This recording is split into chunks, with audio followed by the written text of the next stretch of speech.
Voilà, donc bienvenue à ce cinquième comptoir sur les réseaux de partage de connaissances via son smartphone. C'est un comptoir un peu spécial en fait, puisque on l'organise cette fois-ci dans le cadre d'une semaine qui est organisée donc par Accueil Champêtre Wannoni et intitulée 90 minutes pour progresser. Accueil Champêtre Wannoni qui accueille donc le guichet à Agri-Innovation. Donc c'est un des pôles d'accueil champêtre Wannoni. Dans ce cadre-là, donc, on avait voulu aussi qu'on puisse trouver une association entre les comptoirs existants d'une part et les autres formations qui sont prévues au sein de l'accueil champêtre Wannoni. Donc, normalement, il était prévu de faire une assemblée générale, comme on fait tous les 2 ans chaque accueil champêtre Wannoni, mais malheureusement, vu les circonstances, ça n'était pas été possible. Et donc, on a travaillé autrement au travers de 6 séances, si j'ai bon souvenir, d'information, formation. Et donc ici, on est à la dernière formation en ce qui concerne l'accueil champêtre Wannoni, mais par contre, il s'agit du cinquième comptoir et on en prévoit encore un sixième pour la fin du mois de mai, orienté sur les outils de gestion en fumure. Donc, je vais repasser la parole à Xavier qui va vous présenter un peu dans quel contexte se déroulent ces comptoirs, même si on a pu déjà un petit peu en discuter au préalable, en vous accueillant au fur et à mesure. Voilà, Xavier, je te laisse la parole. Merci Alain. Mais voilà, je vais être assez succinct parce que je pense que ce qui est important, ça va être les échanges entre nous. Donc, bon, évidemment, toujours le même regret pour le moment, c'est de pouvoir organiser ça de manière conviviale dans un vrai bistrot. Je pense que ce serait quand même plus sympa, mais bon, voilà. Alors, pourquoi avoir baptisé ce type de rencontre comptoir? Ben, c'est parce qu'avant tout, pour nous, la convivialité, la rencontre, c'est tous les éléments qui permettent de construire, d'apprendre, de découvrir un certain nombre de choses de manière plus ou moins formelle. Et donc, l'innovation, bah, ça prend différentes formes, mais ça se partage notamment autour d'un verre aussi. Donc, aujourd'hui, au sein des participants, bah, je pense que tous sont porteurs d'exemples intéressants à partager en termes de pratique sur la thématique qui nous occupe aujourd'hui. Donc, c'est effectivement ces réseaux entre pairs qui utilisent le smartphone comme support. Je pense que le terme important, c'est vraiment échange entre pairs, échange, partage de connaissances. Donc, ça, c'est ce qui va nous guider toute la matinée. Et donc, nous allons avoir trois intervenants qui vont d'abord, Florian va nous poser le cadre de l'existant aujourd'hui et un petit peu clarifier les idées sur ces différents réseaux, ces différents outils qui sont à notre disposition. Ensuite, François de Greenotech nous parlera plutôt de l'utilisation de ces réseaux par des structures d'accompagnement des agriculteurs et donc voir aussi quelles sont toutes les disponibilités qui sont à nos dispositions de manière collective.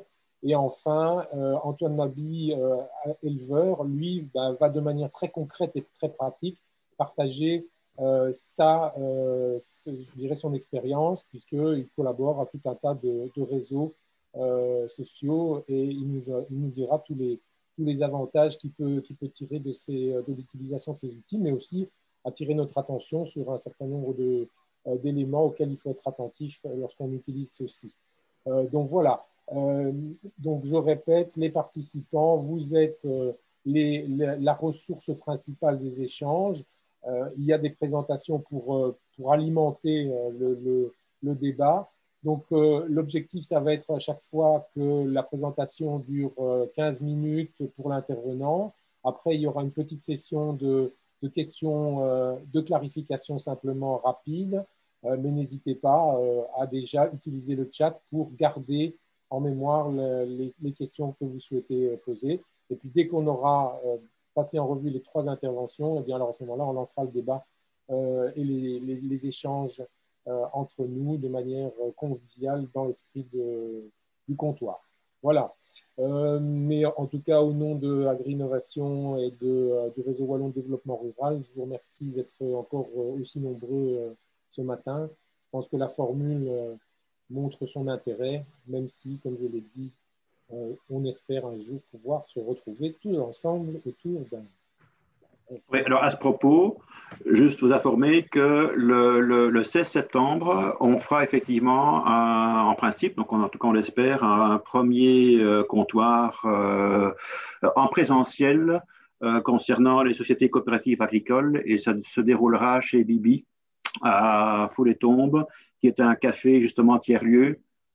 Et donc ça fera, j'espère en tout cas, notre première expérience positive de manière présentielle. Merci Alain. Ben, je propose qu'on démarre sans tarder. Donc, je vais passer la parole à Florian Mélon d'Accueil Champêtre en Wallonie. Lui va nous brosser un panorama assez large pour peut-être nous préciser un petit peu quels seraient les critères de choix d'un réseau social en matière de communication dans le cadre dans un cadre professionnel notamment. Donc, j'arrête le partage et je passe le contrôle à Florian. Merci. Alors, hop.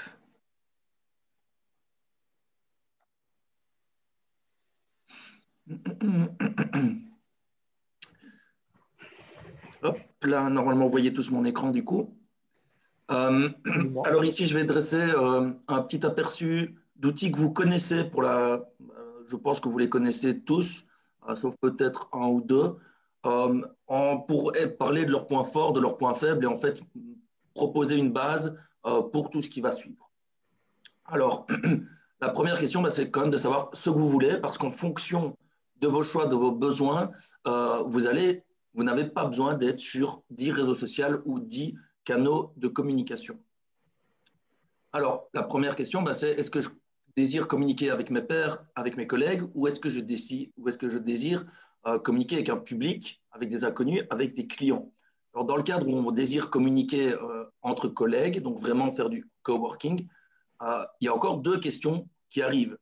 Est-ce que ce qui m'apporte, c'est des discussions, donc un fil de discussion, ou est-ce que c'est plutôt un espace de travail où je peux vraiment faire des canaux et diviser, par exemple, les thématiques?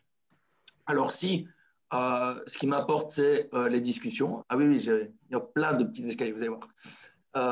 Si ce qui m'apporte, c'est les discussions, ben voilà, est-ce que je choisis de faire des discussions principalement par écrit ou principalement, comme ici, par call ou par vidéoconférence? Alors, si on commence sur les discussions entre partenaires, principalement par écrit, on a les deux principales qui sont Messenger et WhatsApp. Alors, pourquoi Messenger, pourquoi WhatsApp? Hop, je vais bouger ici. Messenger avant tout parce que c'est super facile. C'est l'outil de dialogue de Facebook et donc la plupart des gens ont Messenger. Donc, si vous souhaitez communiquer avec quelqu'un qui, par exemple, n'est pas doué en informatique ou n'est pas doué avec son GSM, Messenger sera le plus souvent la bonne solution parce que, quoi qu'on en dise, tout le monde ou presque a Facebook. Alors, un petit point quand même, on a besoin d'être amis, d'être en contact avec cette personne sous peine d'arriver dans les spams. Vous avez déjà essayé d'envoyer un message à quelqu'un que vous ne connaissiez pas. Ça arrive dans les invitations par message et souvent, on ne les voit pas. Point d'intérêt, c'est gratuit, c'est très facile, comme j'ai dit. Et ça permet quand même de faire des calls ou des vidéoconférences. Et ici, on est sur 50 personnes maximum, donc ce n'est pas rien. C'est disponible sur smartphone, ordinateur et tablette, ce qui est très intéressant parce qu'on l'a dit tantôt, tout le monde n'a pas encore de smartphone, donc peut-être que au fil d'une discussion, j'aurai besoin de communiquer avec quelqu'un qui est toujours sur ordinateur. Par contre, on n'a aussi pas dit que ici c'est enregistré, Messenger ne permet pas nativement d'enregistrer un appel vidéo. Il faut pour ça installer une autre application. Par contre, ça permet, comme je le fais ici, de partager son écran. Donc si vous êtes dans une explication type explicative, c'est très utile. Alors, WhatsApp, les points d'intérêt, c'est l'outil de dialogue et de call privilégié des gens qui n'aiment pas Facebook. Donc, la plupart des gens qui ont WhatsApp l'utilisent en tant que messagerie principale et souvent, c'est aussi des gens qui utilisent très peu Facebook. Pas uniquement, mais souvent. C'est très connu, donc c'est quand même assez bien utilisé, assez bien présent sur les différents smartphones. C'est très facile à installer et c'est gratuit. Alors, un grand intérêt de WhatsApp, c'est qu'on peut communiquer avec quelqu'un simplement avec son numéro de téléphone.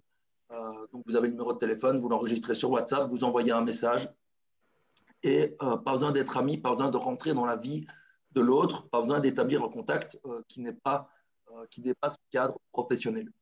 Alors, c'est super facile. Par contre, en termes de call ou de vidéoconférence, ici, on est limité à 8 personnes. Alors, comme Messenger, c'est disponible sur tous les supports. Et comme Messenger aussi, ça ne permet pas d'enregistrer les vidéos. Et ici, ça ne permet pas non plus le partage d'écran.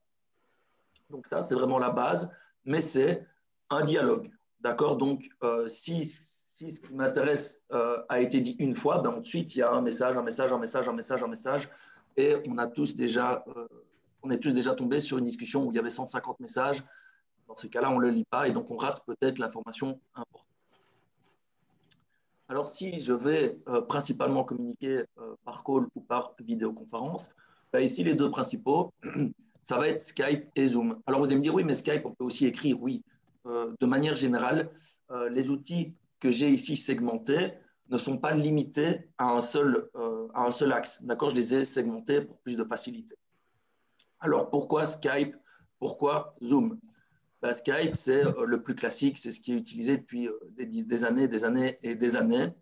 Donc, c'est assez utilisé, assez connu, assez présent sur les différents ordinateurs et smartphones. C'est facile à installer, c'est toujours gratuit. Et ici, un point intéressant, c'est l'ensemble des possibilités pour contacter quelqu'un. Donc, je connais son pseudo Skype, je peux l'ajouter, je connais son numéro de téléphone, je peux l'ajouter, je connais son nom complet, je peux le rechercher. Et donc, ça permet comme ça de lancer le dialogue. Alors ici, on est limité à 50 personnes, donc c'est déjà un bon groupe. C'est sur l'ensemble des supports. Ça permet d'enregistrer une vidéo et ça permet le partage d'écran. Donc Skype, c'est un peu comme Zoom. Alors Zoom, c'est devenu l'incontournable du télétravail, puisque en termes de vidéoconférence, c'est un des principaux. C'est devenu extrêmement connu avec la pandémie. Donc tous ceux qui travaillent sur ordinateur ou qui ont des travaux de groupe l'ont certainement sur son ordinateur ou sur son smartphone, puisque la version smartphone est très efficace. Alors, une différence entre les deux, sur smartphone, sur ordinateur, je n'ai pas besoin de l'installer. On m'envoie le lien de la discussion et peut-être certains d'entre vous ont eu le lien sans avoir Zoom sur leur ordinateur. Par contre, sur smartphone, il faut l'application qui est très facile à installer. Alors, c'est un freemium. Un freemium, ça veut dire quoi? Ça veut dire que c'est gratuit, mais si on veut certaines options plus intéressantes, il faut payer. Par exemple, Zoom en gratuit, c'est une limite de 40 minutes par réunion. Alors, par contre, en termes de dialogue, de chat et tout, ben, on est en train de l'utiliser. Vous voyez, c'est extrêmement facile. On est sur la version gratuite limitée à 100 personnes. C'est déjà énorme. Comme j'ai dit, c'est sur l'ensemble des supports. On peut enregistrer et on peut partager l'écran comme je suis en train de le faire. Alors, c'est ici que c'est pour moi un peu plus intéressant. Je vous souhaite communiquer avec mes partenaires, avec mes collègues, avec des gens de mon secteur. Je vais avoir besoin d'espace de travail. Donc, ce n'est plus une discussion où les informations s'enchaînent, c'est une discussion où je peux segmenter, où je peux retrouver l'information qui m'intéresse. Alors, on va commencer avec l'autre classique des familles, Facebook, d'accord, mais Facebook en termes de groupe. Principal intérêt, comme j'ai dit tantôt, tout le monde est sur Facebook quasiment. C'est gratuit. Et puisqu'ici on parle de groupes, les groupes peuvent être privés ou publics. C'est quoi la différence? Un groupe public, je vois un groupe qui m'intéresse, je clique sur rejoindre le groupe, me voilà dans le groupe. Un groupe privé, qui est soit visible, soit non visible, c'est par exemple s'il est visible, l'information m'intéresse, je peux la lire, mais je ne peux pas communiquer si je ne suis pas accepté dans le groupe. Si c'est privé, je vois simplement l'écriture, ce groupe est privé, je dois faire une demande d'adhésion ou être ajouté, et me voilà dans le groupe. Alors pour info, sans rentrer trop dans les détails, sachez que vous pouvez aussi créer une question, entre guillemets, pour ajouter quelqu'un automatiquement. Je vais prendre un exemple. Si c'est un groupe qui est réservé, par exemple, à des agriculteurs d'un type spécifique, ben, je pose une question de ce domaine. Si la personne sait y répondre, elle rentrera automatiquement dans le groupe. Mais ça, c'est dans les options un peu plus avancées. Je n'ai même jamais joué avec ça. Je sais juste que c'est. Alors, les groupes, ben, c'est très facile d'utilisation. Et comme je disais, tantôt, on peut segmenter et on peut rechercher sur les groupes. Donc, j'ai créé une discussion il y a un mois où je parlais de viande bovine. Ben, je tape dans la barre de recherche viande bovine et je vais avoir toutes les discussions qui en découlent. Alors, si je suis sur un groupe et que je suis administrateur ou modérateur, je peux modérer les commentaires. C'est quand même très utile. Et Facebook, sur les groupes comme sur les pages, a une option qui est très pratique. C'est on peut soit supprimer le commentaire, soit le supprimer pour la personne qui l'a écrit. C'est-à-dire que la personne voit toujours son commentaire, mais elle ne sait pas que vous l'avez supprimé pour les autres. C'est un petit coup en traître, le genre que j'aime beaucoup. C'est très facile à faire aussi. Alors, c'est encore une fois disponible sur l'ensemble des canaux. Ça peut être lié à une page. Par exemple, je crée une page, je vais dire viande bovine du Hainaut, je peux avoir le groupe qui en découle. Donc, le groupe s'appellera viande bovine du Hainaut et il sera indiqué qu'il est lié à cette page. Ça permet le partage de documents, mais pas le coworking. Qu'est-ce que je signifie par là? Je peux mettre le lien sur un document, par exemple, le plus simple, ce serait de faire un Google Drive, mais je peux, par exemple, envoyer un PDF. Tout le monde peut le voir, mais si les gens font des corrections, ils doivent le renvoyer sur le groupe. D'accord? Il n'y a pas un moyen de le changer directement. Et ici, encore une fois, je peux avoir l'application, mais je peux aussi simplement me connecter sur Internet. Alors, Teams. Teams, si vous ne connaissez pas, ben, c'est devenu l'autre incontournable du télétravail et c'est même devenu le principal maintenant, puisque c'est Microsoft Teams. Donc, Microsoft, grosse boîte, et c'est lié à l'ensemble des outils Microsoft. Donc, ici, on parle vraiment d'une plateforme coopérative, un outil de travail et de partage avancé. Je vais expliquer pourquoi plateforme coopérative. Alors, on peut, comme pour les autres choses, faire des calls, faire des discussions, faire un chat, faire des réunions. Alors, en réunion, si c'est encore un freemium, donc il y a une version gratuite, une version payante, les réunions vont être limitées à 5 personnes extérieures sur la version gratuite. Ça signifie quoi? Ça signifie qu'on pourrait être 10 à avoir Teams et avoir 5 invités. Grand intérêt, c'est le travail partagé et les équipes. Alors, les équipes, c'est quoi? En fait, c'est les canaux que je peux créer. Je peux avoir un canal viande bovine, un canal agriculture raisonnée, un canal agriculture biologique. Et au sein de ce canal, j'aurai des fils de discussion différents. Le travail partagé, qu'est-ce que j'entends par là? Je vous ai dit que c'était lié à tous les outils Microsoft. Donc, si j'ajoute un outil, par exemple un texte Word ou un Excel, tout le monde peut travailler dessus en même temps et voir les changements qui s'affichent automatiquement sans devoir renvoyer le document, donc sans devoir encombrer, par exemple, les mails. Une fois qu'on a pris la main dessus, c'est très facile d'utilisation. Enfin, facile, on va dire, parce qu'il y a quand même le temps de prise en main. Il y a une option de recherche sur l'ensemble de l'application et aussi sur les discussions. On peut, si on est administrateur, modérer les commentaires. Et donc là, il y a uniquement cette personne-là qui peut le faire. C'est disponible sur smartphone, ordinateur et tablette et c'est très facile à utiliser aussi sur smartphone. Si c'est bien utilisé, ben c'est facile de lire et de séparer les sujets. Je vous ai dit, c'est le principe des équipes, des canaux. C'est un freemium, ça permet le partage de documents. C'est via une application, pardon, sauf pour les discussions. Et ça intègre nativement les applications Office, comme j'ai expliqué. Alors, Slack, peut-être que vous ne connaissez pas Slack. Slack, en fait, c'est un concurrent direct de Teams. En fait, ça fait grosso modo pareil. Il y a juste les termes qui changent un peu. Donc, c'est aussi une plateforme coopérative. Ça permet aussi de faire des calls, des discussions et des réunions. Mais dans la version gratuite, c'est un peu moins complet que Teams. Ça permet aussi le travail partagé. Et ça permet, de l'autre côté, on était sur le principe des équipes. Ici, c'est un principe de chaîne. Donc, je peux, encore une fois, séparer les différents canaux pour avoir des discussions simples. Ça se veut un pur outil coopératif. Donc, ça, c'est vraiment la base de Slack. C'est la promesse qu'ils font. C'est on facilite les réunions, on réduit les mails parce que tout le monde travaille sur Slack quand c'est dans la boîte. C'est facile d'utilisation, pas très facile, mais facile. Alors, la version gratuite limite à 10 000 messages la possibilité de recherche. Donc, si j'ai énormément chatté dans un groupe, au bout de 10 000 messages, je ne saurais pas retrouver les plus anciens. Ça permet de modérer les commentaires. C'est disponible sur l'ensemble des canaux. Si c'est bien utilisé comme Teams, si c'est bien utilisé, c'est facile de lire et de séparer les sujets. Partage de documents. Et il y a aussi une application. Je sais que je vais un peu vite, hein, mais comme ça, je vous présente tout et puis après, on peut en discuter. Alors, enfin, si je veux communiquer avec mon public ou avec des inconnus, donc davantage faire de la présentation, le premier, ça va être évidemment Facebook, mais cette fois-ci, on va parler de page Facebook. Alors, je commence directement avec l'éléphant dans la pièce, comme on dit. Attention, si vous utilisez un profil comme une page, c'est-à-dire un profil, c'est par exemple, moi, mon profil, c'est Florian Mélon. Ma page, c'est par exemple Accueil Champêtre en Wallonie. Vous ne pouvez pas avoir un profil au nom d'une page. Donc, je ne peux pas avoir un profil qui s'appellerait Accueil Champêtre en Wallonie. Pourquoi? Parce que de un, en termes de vie privée, vous devez partager les informations, vous devez être amis, alors qu'une page n'a pas besoin de ça. Je like la page, le responsable ne voit absolument pas mes informations. D'accord? Ensuite, parce que Facebook, s'il se rend compte que vous n'êtes pas un profil, mais vous êtes une page, il peut tout simplement vous supprimer directement et automatiquement. Sachez que vous pouvez faire le switch d'un profil vers une page de manière automatique, c'est dans les options de Facebook. Alors, comme j'ai dit, c'est gratuit, comme j'ai dit, tout le monde est sur Facebook.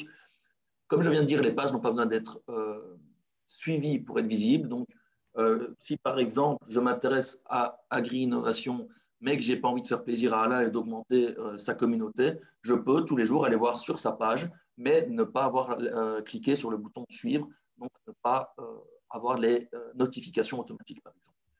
Facebook, c'est très facile d'utilisation. Les pages peuvent avoir plusieurs responsables. Les pages permettent de modérer les commentaires. Comme j'ai dit tantôt, la petite astuce, je supprime pour tout le monde, je supprime uniquement pour la personne. C'est très efficace quand vous avez entre autres des trolls ou des gens qui donnent des mauvais avis inutiles. C'est disponible sur l'ensemble de vos canaux d'utilisation. Ça peut être lié à un groupe et c'est pour ça que c'est très important, c'est de plus en plus le nouveau Google. Les gens cherchent sur Facebook directement et pas sur Google. Je pourrais en parler plus longtemps, entre autres en termes de référencement de votre site, mais je pense que c'est déjà pas mal. Alors LinkedIn, c'est… Pardon? Encore 2 minutes. Oh, je suis bon, je suis bon.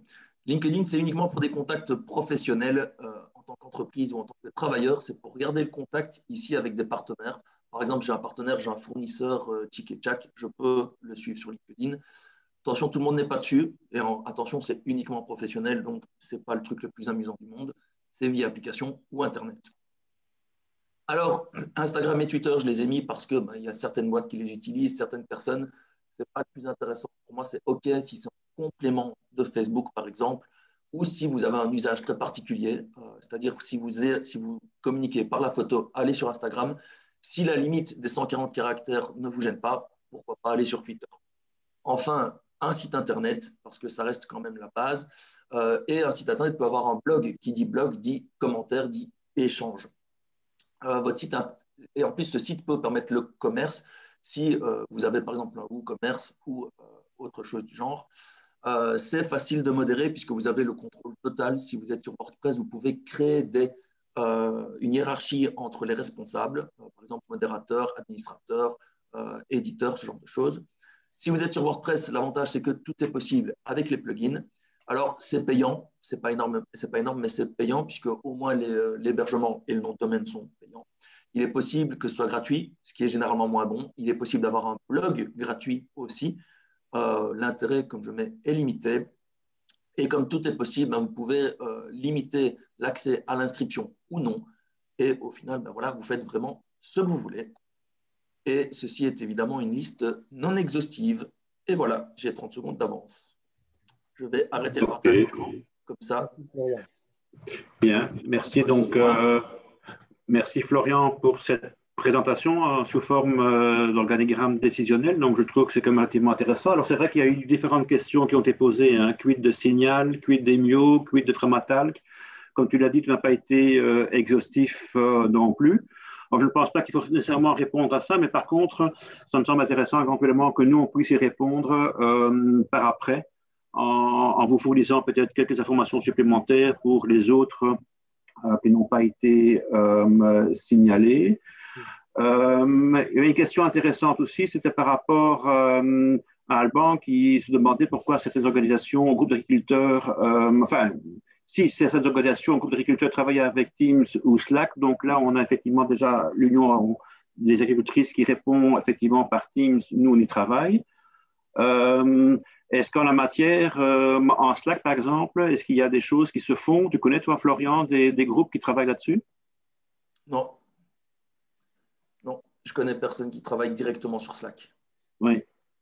Voilà. Mais donc, ici, c'est 5 minutes surtout par rapport à de questionnement par rapport à la présentation. Oui. Donc, est-ce qu'il y a d'autres? Parce qu'après, on pourrait prendre le débat hein, sur le choix peut-être dans les différents canaux qui existent. Est-ce qu'il y a des questions de clarification par rapport à la présentation de Florian? Pascal Pochet demandait si effectivement le nombre maximum d'utilisateurs dans Ah, Teams. Normalement, c'est autant que du moment qu'on paye, c'est autant qu'on veut. Ok. Du moment qu'on paye. Ça, au moins, ça, c'est clair, net et précis. Pour la question concernant le détail de l'utilisation de Teams par l'Union des agricultrices wallonnes, on va réserver ça aux échanges après les au présentations. débat, ouais. Et n'oublions pas cette question d'Alban, parce qu'effectivement, je pense qu'à travers la pratique, on va mieux comprendre comment ça fonctionne. Voilà. Est-ce qu'il y a d'autres questions de clarification? Sinon, on passe à la présentation suivante. Donc, question de clarification par rapport à la présentation de Florian. Non, tout a été limpide. Je pense que c'est extrêmement clair. Donc, Merci à voilà, Florian.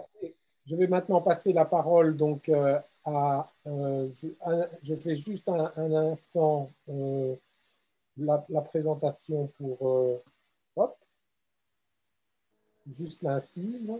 Hop, voilà. Et j'introduis donc François Dessart de Greenotech qui, lui, nous explique comment aujourd'hui, dans son rôle d'accompagnateur, de conseiller des agriculteurs notamment, le digital et les réseaux interviennent de plus en plus et sont utilisés par cette catégorie d'acteurs. Donc, j'arrête le partage et je demande à François de prendre la parole.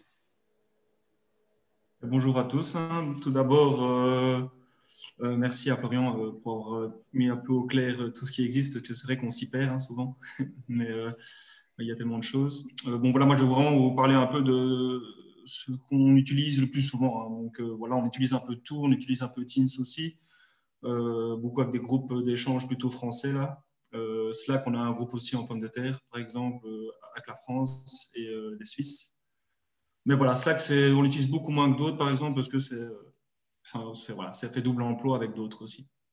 Donc, je vois quand même, voilà, tout d'abord, moi, je travaille depuis 4 ans chez Greenotech, donc voilà, je suis encore assez jeune, comme vous pouvez le voir. C'est peut-être pour ça qu'on m'a choisi aujourd'hui pour parler un peu des réseaux sociaux, même si je ne veux pas dire que les personnes plus âgées que moi n'utilisent pas ou le font mal ou quoi. Mais bon, voilà, je pense que les jeunes ont quand même plus vite accès à tout ça, de par notre digitalisation très jeune. Donc, tout d'abord, Greenotech, voilà, nous on dépend de la région wallonne, donc on a des projets qui concernent l'agroécologie et l'agriculture de conservation. Donc on est vraiment un groupe d'agriculteurs. En fait, tous les administrateurs de Greenotech sont des agriculteurs, et alors on travaille avec les agriculteurs pour les agriculteurs. Et donc voilà, on fait des recherches, on fait des expérimentations, de la vulgarisation, du conseil. Et alors tout ça, on le fait aussi en collaboration avec beaucoup de centres de recherche, beaucoup de partenaires en tout genre. Voilà, on essaie toujours de s'accompagner de plein de gens. Donc voilà, je vais vous parler des 3 grands pôles sur lesquels on travaille. Donc, donc je passe vite fait. C'est vrai que je sais bien que ce n'est pas le thème, mais pour situer un peu Greenotech, bon, voilà. Donc en expérimentation, on fait beaucoup de cultures associées en tout genre. Donc on parle même de pommes de terre, en association, de betteraves, enfin voilà, on fait un peu de tout. En vulgarisation, voilà, on fait des journées en champ, en faisant venir des intervenants étrangers, beaucoup, tout en parlant de conservation des sols, de l'agriculture plus résiliente, etc. Donc c'est vraiment assez large. Bon, voilà, si vous voulez plus d'infos sur tout ce qu'on fait, il y a notre site internet. Bon, voilà, on fait beaucoup de tours de plaine. Bon, voilà, ici, j'expliquerai aussi des alternatives avec le Covid tantôt. Parce que voilà, maintenant, on peut faire des groupes de 10, mais bon, pendant un petit temps, c'était 4, 10. Bon, voilà, il n'y a eu même plus du tout. On a vu de tout ici. Alors, on a un site internet. Ça, si vous voulez des informations concernant nos recherches, bon, voilà, vous allez dans l'onglet en recherche ici en dessous, à gauche. Et alors, il y a vraiment toutes les cultures sur lesquelles on travaille en agriculture de conservation des sols. Donc, voilà, il y a tous nos résultats. En côté pratique, il y a plein d'outils. L'outil Merci, par exemple, ici en haut à gauche, c'est vraiment un outil plus axé sur savoir comment son couvert rend au sol, combien d'unités d'azote il rend au sol, optimiser les intercultures, c'est pareil, c'est pour voir un peu les densités des couverts qu'on veut mettre, etc. Donc voilà, pour les agriculteurs, il y a beaucoup d'outils ici qui sont faciles à utiliser. Les Greenfish, par exemple, en dessous, là, c'est plus des fiches d'accompagnement pour rentrer dans certaines thématiques agricoles. Bon, voilà. Et alors, voilà, ici, on a la photo du film. Donc, on a fait un film, j'en parlerai juste un peu après. Et conseil, bon, voilà, c'est tous les agriculteurs. On a fait du conseil en ferme, du conseil dès qu'on nous appelle, du conseil via Facebook, WhatsApp. On essaye d'aider au maximum toute personne qui nous pose des questions. Alors, pour rentrer un peu plus dans la thématique du jour, bon, voilà, nous, on travaille quand même beaucoup avec Facebook, hein, comme ça a été dit. Bon, il y a beaucoup de gens qui y sont. Bon, voilà, ceux qui n'y sont pas, il n'y a pas de souci, on a des alternatives qui suivent. Bon, Facebook, nous, on a une page. Hein, donc, on a vraiment une page où tout le monde a accès, tout le monde peut voir. Et voilà, c'est comme l'a bien expliqué Florian tantôt. Donc voilà, ça fait 1 an et demi, voire 2 ans qu'on l'a. Et donc, on a plus de 3500 personnes dessus. Voilà, on va vraiment publier tous des résultats d'essais, des fois des photos, des suivis d'essais, des trucs innovants, des articles, des conférences qui arrivent. Bon, voilà, on fait un peu de tout avec Facebook sur notre page. On fait un peu de pub pour nos événements, pour d'autres personnes aussi. Donc voilà, en gros. Et alors, ça permet aussi d'avoir des interactions avec les agriculteurs, hein, donc, qui nous posent des questions en commentaire de nos photos, et on y répond assez rapidement. Dans l'onglet Messenger, contactez-nous, envoyez un message au-dessus à droite, vous pouvez nous contacter. Alors on répond aussi assez vite à toute question. Bon, on a souvent 4-5 mails par jour. Bon, voilà, on n'est que 4 chez Greenotech, donc on fait un max, mais voilà, on est tous les 4 sur la page et on y répond. Le premier qui voit répond. Donc ça va assez vite. Donc Facebook, très facile d'accès, hein, via son smartphone, via le PC, voilà, la tablette dans son fauteuil, bon, on connaît tous. Et alors la visibilité, c'est clair, on peut toucher beaucoup de gens assez rapidement, et ça j'en parlerai par la suite. Donc pour trouver notre page Facebook, vous tapez Greenotech dans Facebook, sans le H, parce que beaucoup de gens mettent le H, mais il n'y a pas de H, sinon vous tombez sur autre chose. Et alors, bon voilà, c'est facile d'accès. Alors on fait partie aussi beaucoup de groupes Facebook. Donc évidemment, on fait intervenir aujourd'hui, mais nous, Greenotech, on travaille vraiment plus sur l'agriculture de conservation, l'agroécologie, voilà, sur des techniques innovantes, etc. En agriculture en général, quoi. On est moins... allez, on peut parler un peu de tout, hein, mais on n'est pas très axé buse pulvérisateur ou des trucs comme ça, par exemple, vraiment de parenthèse. Donc, bon, voilà, nous, par exemple, on est sur des groupes agriculture de conservation Belgique.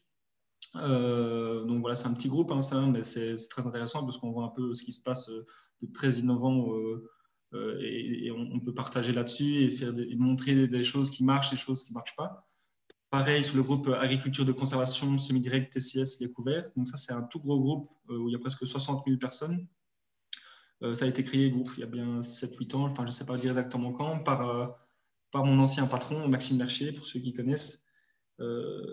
Qui est reparti en France d'ailleurs, mais bon voilà, et il reprend une ferme à mi-temps, enfin voilà, en gros, et du coup lui il a créé ça avec un cousin et un copain, et alors voilà, ça a eu un grand engouement parce qu'il y a plus de 60 000 personnes, et donc c'est très voilà, c'est très. Beaucoup d'agriculteurs mettent des photos en rapport avec leur innovation, en rapport avec des semis directs, en rapport avec des cultures associées, des couverts, etc. Donc, comme le dit le titre. Et alors voilà, dès qu'on pose une question sur des trucs qui sont en sujet avec ça, voilà, on y répond très très vite vu qu'il y a beaucoup de gens, quoi. Donc bon, voilà, il faut peut-être des fois trier un peu les informations, c'est sûr. Il faut pas, s'il y en a un qui vous dit mettez un tel produit, allez vérifier quand même ou quoi. Il faut toujours avoir là plusieurs. Et parce que bon voilà, si vous faites une bêtise à cause d'un commentaire inutile ou qui n'est pas très ou alors qui n'est pas autorisé pour la Belgique si c'est un truc qui vient de l'étranger, par exemple. Bon, voilà, il faut toujours se renseigner derrière. En tout cas, des réponses simples, efficaces et rapides, bon, voilà, c'est très, très facile.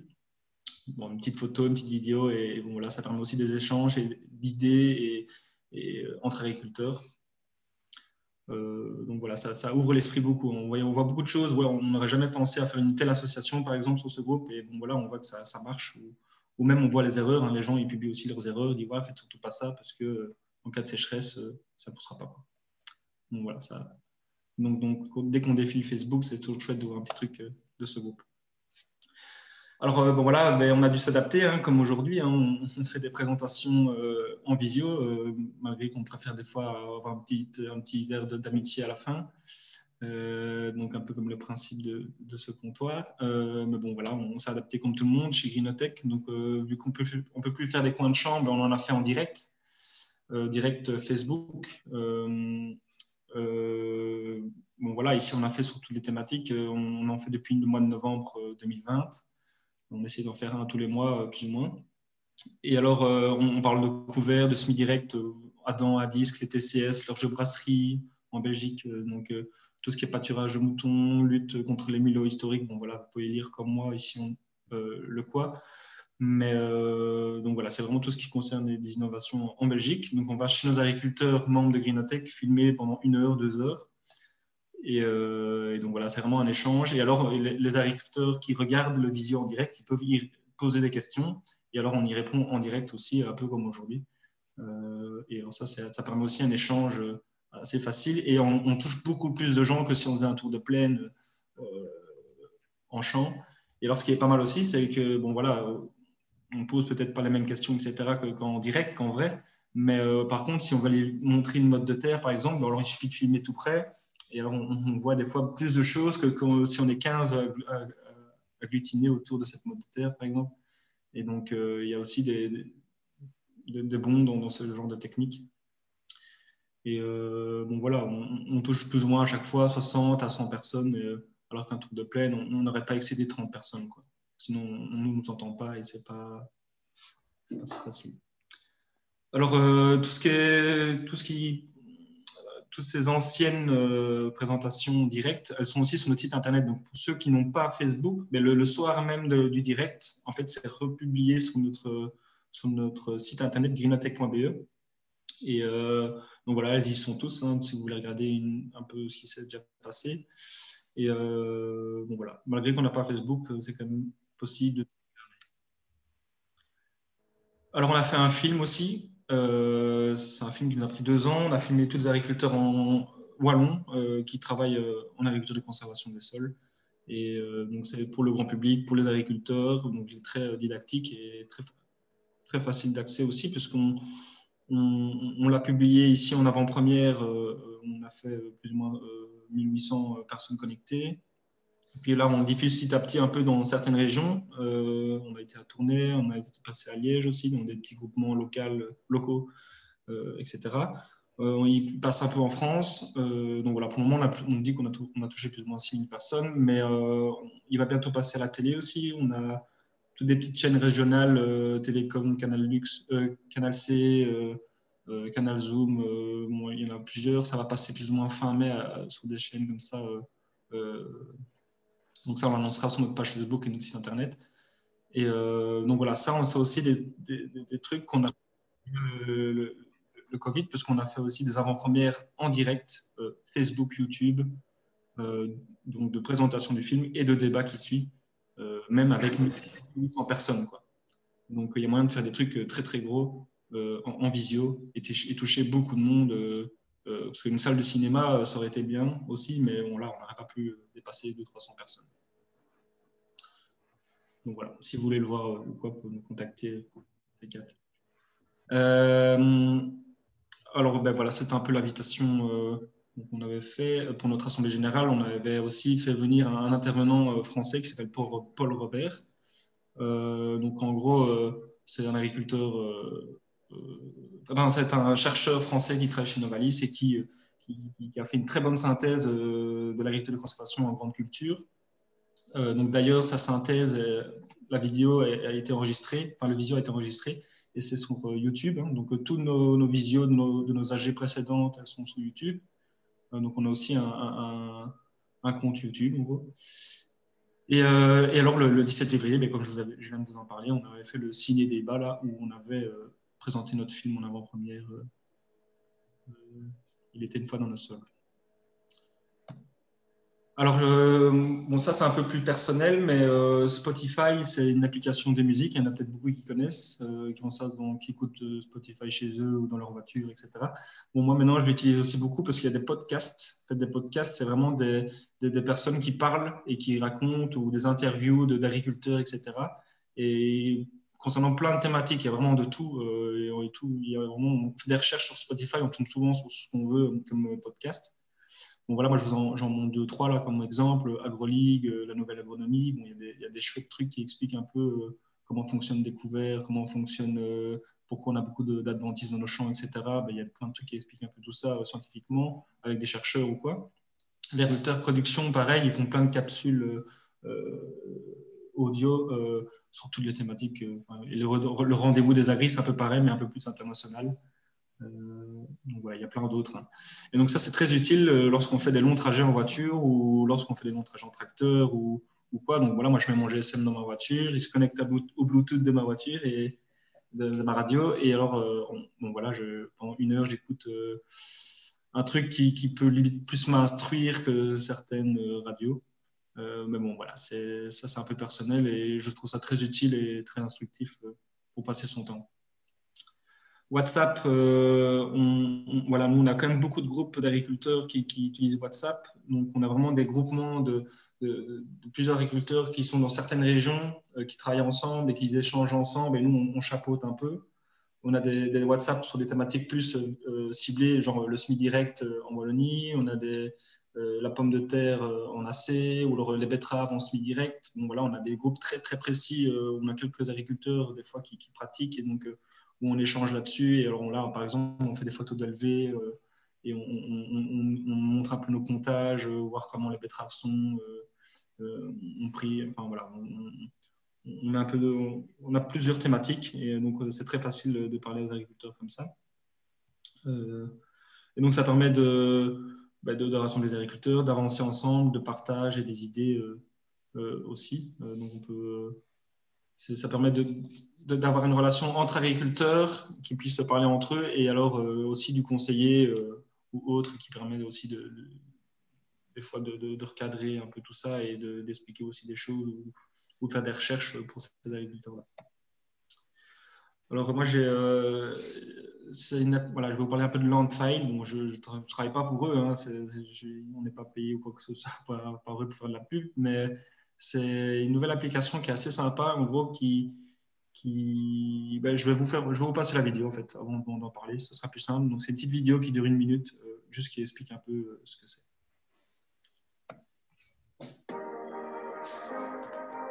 Innover ensemble en agriculture, même à distance, c'est désormais possible grâce à Landfiles. Landfiles est le réseau social qui permet aux agriculteurs de partager facilement leurs pratiques et expérimentations. Créez des groupes thématiques privés pour échanger entre membres. Partagez vos observations ou conservez-les sur votre carnet de ferme privée. Pour discuter avec un ou plusieurs membres, utilisez le chat. Personnalisez les programmes d'observation de votre groupe et accédez aux synthèses des résultats. De nombreux agriculteurs échangent déjà dans des centaines de groupes. Prêts à progresser ensemble?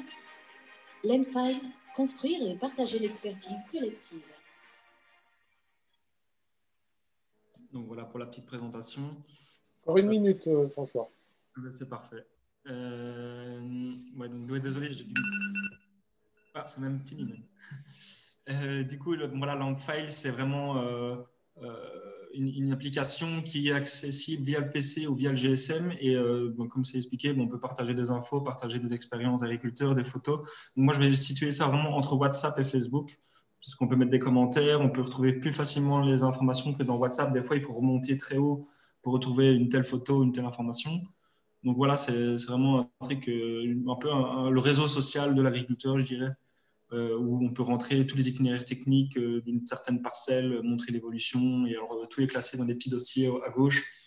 Et alors, bon voilà, franchement, c'est didactique, très simple d'utilisation. Donc je le conseille pour des agriculteurs entre eux, pour des conseillers, voilà, c'est vraiment chouette, je trouve, comme application. Donc voilà, donc j'ai fini. S'il y a des questions, ben, n'hésitez pas à m'envoyer un petit mail ou aller dans contact sur notre page Greenotech. Il y a aussi les contacts de mes autres collègues. Et donc voilà. S'il y a déjà des questions sur quoi que ce soit, n'hésitez pas. Merci François. Voilà, donc de manière très pratico-pratique, des usages de réseaux sociaux par Vinotech. Alors, on est toujours dans la logique des questions d'abord de clarification avant de passer, quand on sera dans le débat, à des questions plus complètes. Donc, je vois notamment les questions de Benoît Georges, on en parlera tout à l'heure. Maintenant, il y a deux questions qui, je pense, sont intéressantes à déjà clarifier. La première, c'est François, tu peux expliquer rapidement la manière dont s'organise un live Facebook, un coin de champ en direct sur Facebook? Parce que ça, je pense que ça intéresse pas mal de participants. Ben, en soi, nous, on a une newsletter un peu qui s'appelle Greenote Telex. Donc, on envoie à tous nos membres, on a plus ou moins 350 agriculteurs membres, ben voilà, qu'on va faire un live Facebook telle date, telle heure, chez tel agriculteur. On annonce ça aussi sur Facebook, évidemment, et via voilà, d'autres canaux. Et alors, bon, voilà, le jour J, je suis avec mon petit GSM qui est ici. Je raccorde un petit micro quand il y a un peu de vent. Voilà, on n'est pas encore super équipé parce voilà, le son des fois n'est pas encore très audible. Mais bon, on entend tout. Hein, parce que ça aussi, on dépend aussi vu que c'est un moment fixe et que c'est à l'extérieur, il y a des fois il pleut, on a déjà été sous la neige, on a déjà eu voilà, beaucoup de vent, etc. Donc c'est pas évident. Et donc voilà, on démarre via l'application de notre page. Nous, en fait, on a une page, mais via aussi, je pense que vous savez tous faire un live Facebook. Hein, il suffit d'aller, voilà, on voit. Il y a un petit onglet en direct quand vous arrivez sur l'accueil. Vous pouvez faire juste en cliquant dessus, vous pouvez lancer un live Facebook. Bon, moi, je le fais via la page de Greenotech. Mais bon, voilà, on clique là-dessus, ça se lance, les gens se connectent parce qu'on leur a dit une telle heure, donc ils arrivent sur notre page Facebook à une telle heure. Et alors, ils ont même une notification pour dire que ça commence, s'ils sont membres, s'ils sont adhérents à la page Facebook. Et alors, voilà, ça démarre et on est parti. Okay. Toujours regarder qu'on a du 4G hein, dans le champ parce qu'il y a certaines parcelles où il n'y a pas. Une bonne connexion quand même. Il ne faut pas être dans le fin fond de certains endroits peu connectés. Autre question, une demande très rapide, c'est par rapport, est-ce payant pour mettre des vidéos sur YouTube? Non. Donc nous, on a un bel compte YouTube Greenotech. Là, non, on n'a jamais rien payé, je pense. Et voilà, on a même mis notre film dessus et qu'on met en privé parce qu'on ne veut pas le diffuser largement. Et donc, on peut le diffuser des fois juste en envoyant un lien ou quoi. Et pareil pour nos vidéos, on ne paye rien du tout. Non, c'est gratuit. Je confirme, c'est tout à fait gratuit à YouTube. Ouais. Alors, troisième question, c'est entre la clarification et le complément. C'est comment avoir connaissance de tous les groupes WhatsApp spécifiques, que ce soit ceux auxquels vous participez, vous collaborez, mais aussi de manière plus générale. Comment avoir une idée du panorama et de l'existant?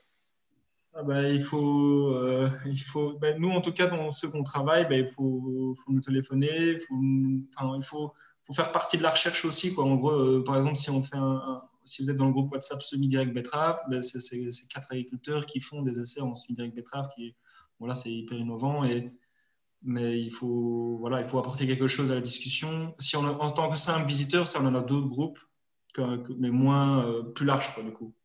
Du groupe genre voilà, semi-direct en Wallonie. Bon, il n'y a pas tout le monde qui a un smart de semi-direct qui sont dessus, mais ils aiment bien suivre et regarder un peu comment ça se passe.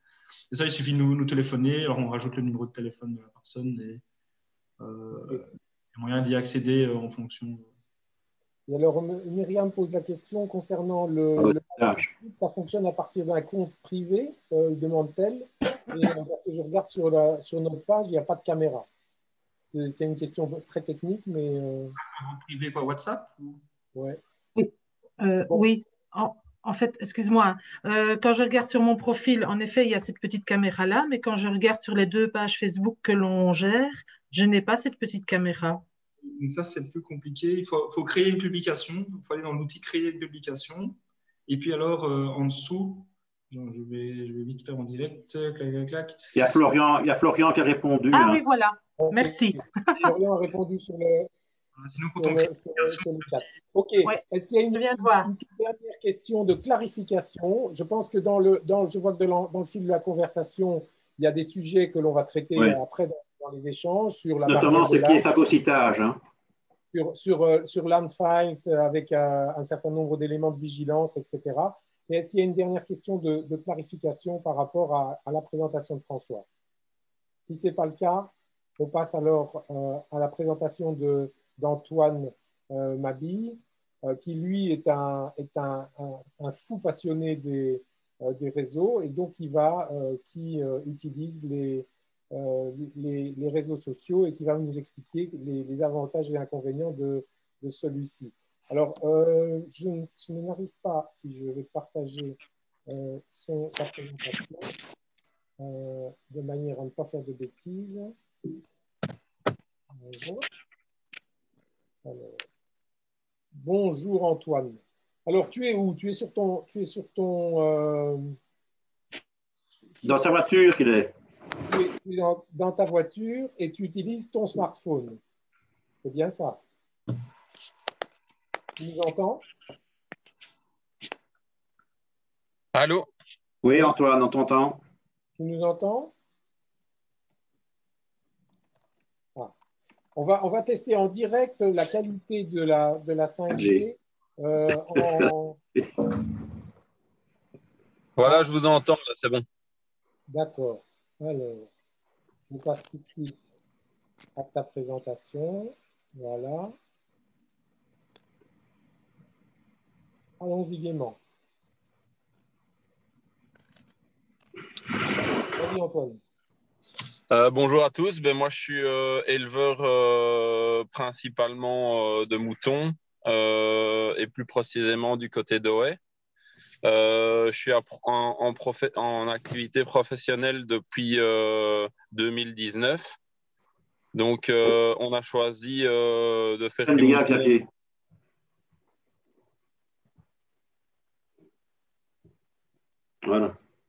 Voilà. Excusez-moi. Donc, on est situé à Gèvres, près de Namur. Je suis installé depuis le 15 février 2019. Je suis à temps plein sur la ferme. On est en autonomie alimentaire et on effectue des pâturages de couverts à terme de 200 hectares avec des échanges entre céréaliers et éleveurs. Ça, c'est ma principale description de la ferme. Ensuite, on a un troupeau de 1000 brebis avec des brebis charolaises, des brebis Île-de-France. Je produis de l'agneau de boucherie toute l'année, du 1er janvier au 31 décembre. On commercialise tout en circuit court dans une quinzaine de boucheries et 3 restaurants. Donc là, je suis en livraison du côté de Mons pour l'instant. Ensuite, je suis représentant du secteur ovin au niveau du Collège des producteurs et je fais partie de plusieurs groupes d'échange et de discussion sur l'élevage ovin et sur l'agriculture en général. Donc voilà pourquoi je suis venu témoigner de certaines choses et des groupes dans lesquels je fais partie. Donc, je fais partie d'élevage ovin, partage entre éleveurs. Il y a aussi ovin des plaines, pâturage découvert de céréales, pâturage et prairies, discussion, échange, médecine alternative en élevage agricole. J'aime l'élevage ovin, j'en suis fier et j'en passe. Je fais à peu près partie d'une vingtaine de groupes.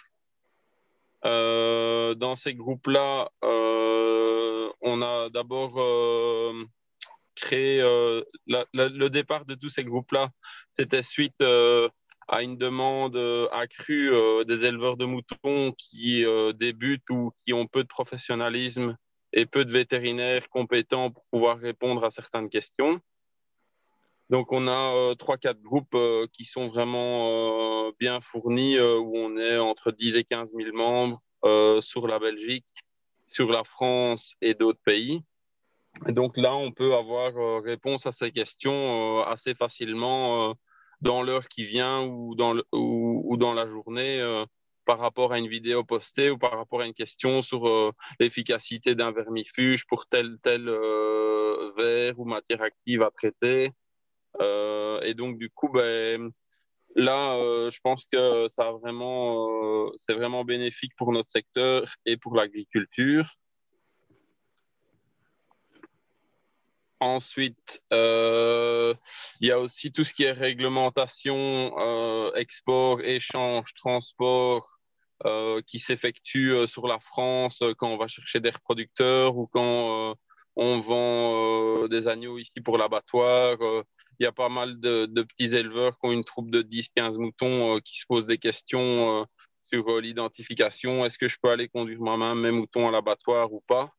Et tout ça, ben, ça peut être des réponses aux questions que certains éleveurs ou certains agriculteurs se posent sans devoir consulter l'AFSCA ou autre, quoi. Ensuite, pourquoi les réseaux sociaux? Ben là, j'ai marqué un point vis-à-vis d'Alain en disant attention, danger.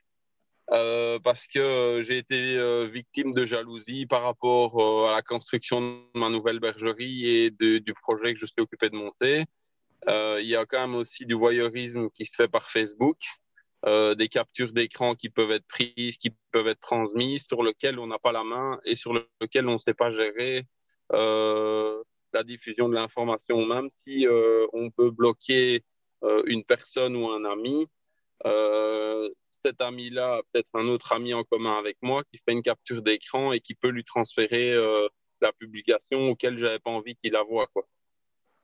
Donc là, à ce niveau-là, moi je trouve que Facebook est une bonne machine pour diffuser l'information rapide et toucher beaucoup de nombres en peu de temps, mais il faut quand même avoir en tête que quand nos photos sont postées ou quand les publications sont parties, on n'a pas la main sur tout, quoi. Ensuite, ben, il y a aussi qu'il faut trier l'info. Certaines personnes postent parfois des choses d'un retour, mais qui est personnel et pas général. Et donc, parfois, d'autres éleveurs peuvent prendre ça comme une généralité, alors que pas du tout. Ben là, c'est à trier l'info. Ensuite, trucs et astuces, ça c'était plutôt par rapport à comment rechercher le groupe qui nous convient ou sur lequel on veut aller. Mais là, je pense que tous les agriculteurs qui vont mettre dans la barre de recherche Facebook, comme François l'expliquait tantôt, ou comme on pourrait le trouver sur Google, c'est quand même assez facile de retrouver une page qui existe et de demander l'adhésion ou d'y adhérer si c'est un groupe public, quoi. Autre truc et astuce? Non, comme ça, je pense que c'est tout. Je sais pas d'autres, peut-être avec les questions qui vont venir par la suite, mais... Okay. Voilà. En tout cas, un grand merci, Antoine. Alors, je tiens quand même à préciser les choses. Ce n'est pas un montage qu'on a fait. C'est vraiment le hasard qui a fait que Antoine avait effectivement d'autres travaux à effectuer. Mais d'un autre côté, voilà, il s'est montré disponible pour participer à notre comptoir et grâce justement par rapport au smartphone. Donc, on a un bel exemple, je dirais, d'utilisation et du côté pratique et immédiat de l'information. Donc, merci en tout cas, Antoine, parce que beaucoup auraient préféré peut-être ne pas justement ne pas répondre à notre demande. Voilà. Est-ce qu'il y a effectivement des questions de précision par rapport à la présentation d'Antoine? Je pense qu'on peut démarrer. Bon, d'abord, une question de clarification à Antoine et complément. Ouais. Je pense qu'on peut démarrer la discussion en interrogeant Antoine sur sa pratique. Je pense que plusieurs agriculteurs participent ce matin à la réunion. Ils ont certainement des questions directes à adresser à Antoine. Donc, moi, je propose que l'on ouvre la discussion. Vous pouvez ouvrir vos micros ou lever votre main. Voilà, profitez de de la présence d'Antoine qui pratique, entre guillemets, au quotidien. Et donc, je pense que c'est intéressant de pouvoir comprendre mieux quelle est la valeur ajoutée des réseaux, comment les utiliser, quelles sont les valeurs ajoutées, les points d'attention, de vigilance. Je vais te poser une question à Antoine. Toi qui fais partie d'une vingtaine de groupes de discussion différents, comment est-ce que tu arrives finalement à gérer tout ça? Parce que quand moi je vois déjà que je fais partie de quelques groupes, des fois je me sens un petit peu débordé par le nombre d'informations. Est-ce que tu arrives à faire un tri? Est-ce que tu arrives à vraiment tout suivre? Je pense qu'avec le fil d'actualité, on sait suivre déjà une grosse partie. Maintenant, moi, dans mon domaine et dans le domaine agricole, on est quand même le propre, le propre patron chez soi. Et donc, je n'ai pas d'employeur qui me dit ne pas utiliser son GSM pendant son lieu de travail. Et donc, du coup, quand je suis sur mon tracteur avec le GPS et qu'on est sur des lignes de 500 mètres, ben, ça peut permettre d'aller voir les notifications Facebook ou le temps de midi, mon beau-père ou mon père, eux, ils font une sieste. Ben, moi, je suis sur mon téléphone à regarder les notifications Facebook pour plein de choses et plein de groupes. Là, on est dans un groupe sur l'autonomie alimentaire avec les métayes. Ben, pour l'instant, il y a pas mal de Français qui sont occupés de faire les fauches et tout ça. Nous, on a 3 semaines de retard ou 15 jours de retard au niveau des stades de développement. Et on partageait notre expérience avec plusieurs agriculteurs belges en se disant on va réimplanter une culture derrière métailles plus tard que d'habitude. Qu'est-ce qu'il en est par rapport à la sécheresse et tout ça, quoi. Ouais. Alors, on a une question de Benoît. Benoît, peut-être que tu peux poser ta question. Ouvre ton micro et oui, je l'ouvre. Oui, tout d'abord, les exposés très intéressants. Et je voulais justement demander à Antoine, qui est un éleveur d'ovins, comment on pourrait avoir la même réflexion pour des éleveurs de bovins ou autres. Est-ce que toi, tu as l'impression que beaucoup d'éleveurs suivent et sont actifs sur les réseaux? Ou est-ce que cela reste quand même encore l'adage d'un groupe très restreint de motivés qui, je veux dire, suivent et participent aux différents échanges sur les réseaux et dans les groupes, etc. Je dirais que ça dépend vraiment de la moyenne d'âge. On va être sur les 50-60 ans. Je dirais que c'est très faible, mais il y en a quand même. Et puis, on va passer sur la moyenne d'âge 30-50, où on est quand même vraiment beaucoup d'agriculteurs à être connectés, à avoir un smartphone. Il y a un super groupe, le Blanc-Bleu belge de demain, où il y a énormément d'éleveurs qui se posent plein de questions sur l'avenir de la... Oh. Coupure 4G. Dans une zone blanche. Il marche aussi super bien. Et donc, je pense qu'il y a quand même beaucoup d'éleveurs, que ce soit bovins, ovins ou chèvriers ou autres, qui ont accès à tous ces groupes-là et qui échangent et qui partagent assez bien. Est-ce qu'on ne devient pas accro à ce genre de choses? Si, parfois. C'est une discussion le soir avec ma femme quand elle lit son livre et que moi je suis sur mon GSM. Qui dit finalement tu es plus souvent sur ton GSM qu'à discuter entre nous. Et c'est vrai que parfois on y devient accro et que quand on a une notification ou un commentaire sur une publication, on veut aller le voir tout de suite et tout doit être disponible tout de suite, quoi. Oui, c'est ça le danger. Tu disais qu'il y avait il y avait quand même une nécessité de vérifier quand même pas mal d'informations qui est à disposition. Quels sont les trucs et astuces que tu peux donner par rapport à ça? Lire déjà plusieurs commentaires qui sont dans une publication. Là, la semaine dernière, une dame publie une publication avec un mouton qui a de l'œdème en dessous de l'auge et de la gorge du mouton. Plusieurs personnes répondent que c'est dû à un ver à l'hémoncuste et on a une autre personne qui répond que c'est dû à une piqûre d'abeille, quoi. Alors que l'animal présentait effectivement bien des signes de verminose avec l'auge gonflée, avec les muqueuses qui étaient fort claires et c'était typique Adlémoncus et il y avait une autre personne qui mettait que c'était des piqûres d'aguêpes ou d'abeilles, quoi. Donc là, c'est vraiment bien trier l'information suite aux commentaires parce que certaines personnes commentent en n'allant pas lire les commentaires. Donc, sur une publication, on peut avoir parfois 3 fois la même réponse qui est écrite sur 3 ou 4 heures de temps, quoi. Mais l'avantage, c'est qu'effectivement, il y a plusieurs avis qui peuvent être divergents et donc on peut aussi consolider une réponse qui soit pertinente. Oui, c'est ça. Caroline, peut-être, toi qui as pas mal d'expérience, Caroline Herbet qui a pas mal d'expérience aussi en matière de communication à la fois entre agricultrices et aussi agricultrices publiques plus larges. Oui. Moi, je trouve que pour le coup, Facebook reste un outil très intéressant pour communiquer. Mais comme Antoine le dit, il faut être prudent dans ce qu'on met. Il faut toujours réfléchir. C'est comme dans tout, c'est comme quand on parle. Hein. Peut-être que pour Facebook, on réfléchira 2 fois plus avant de publier quelque chose, de tourner ses mots correctement, de mettre sa photo aussi, de mettre une photo bien appropriée. Mais pour le coup, en tant qu'agricultrice, je trouve ça hyper intéressant parce que voilà, on peut communiquer avec des gens beaucoup plus facilement et trouver des informations et des coups de main aussi, hein, assez rapidement.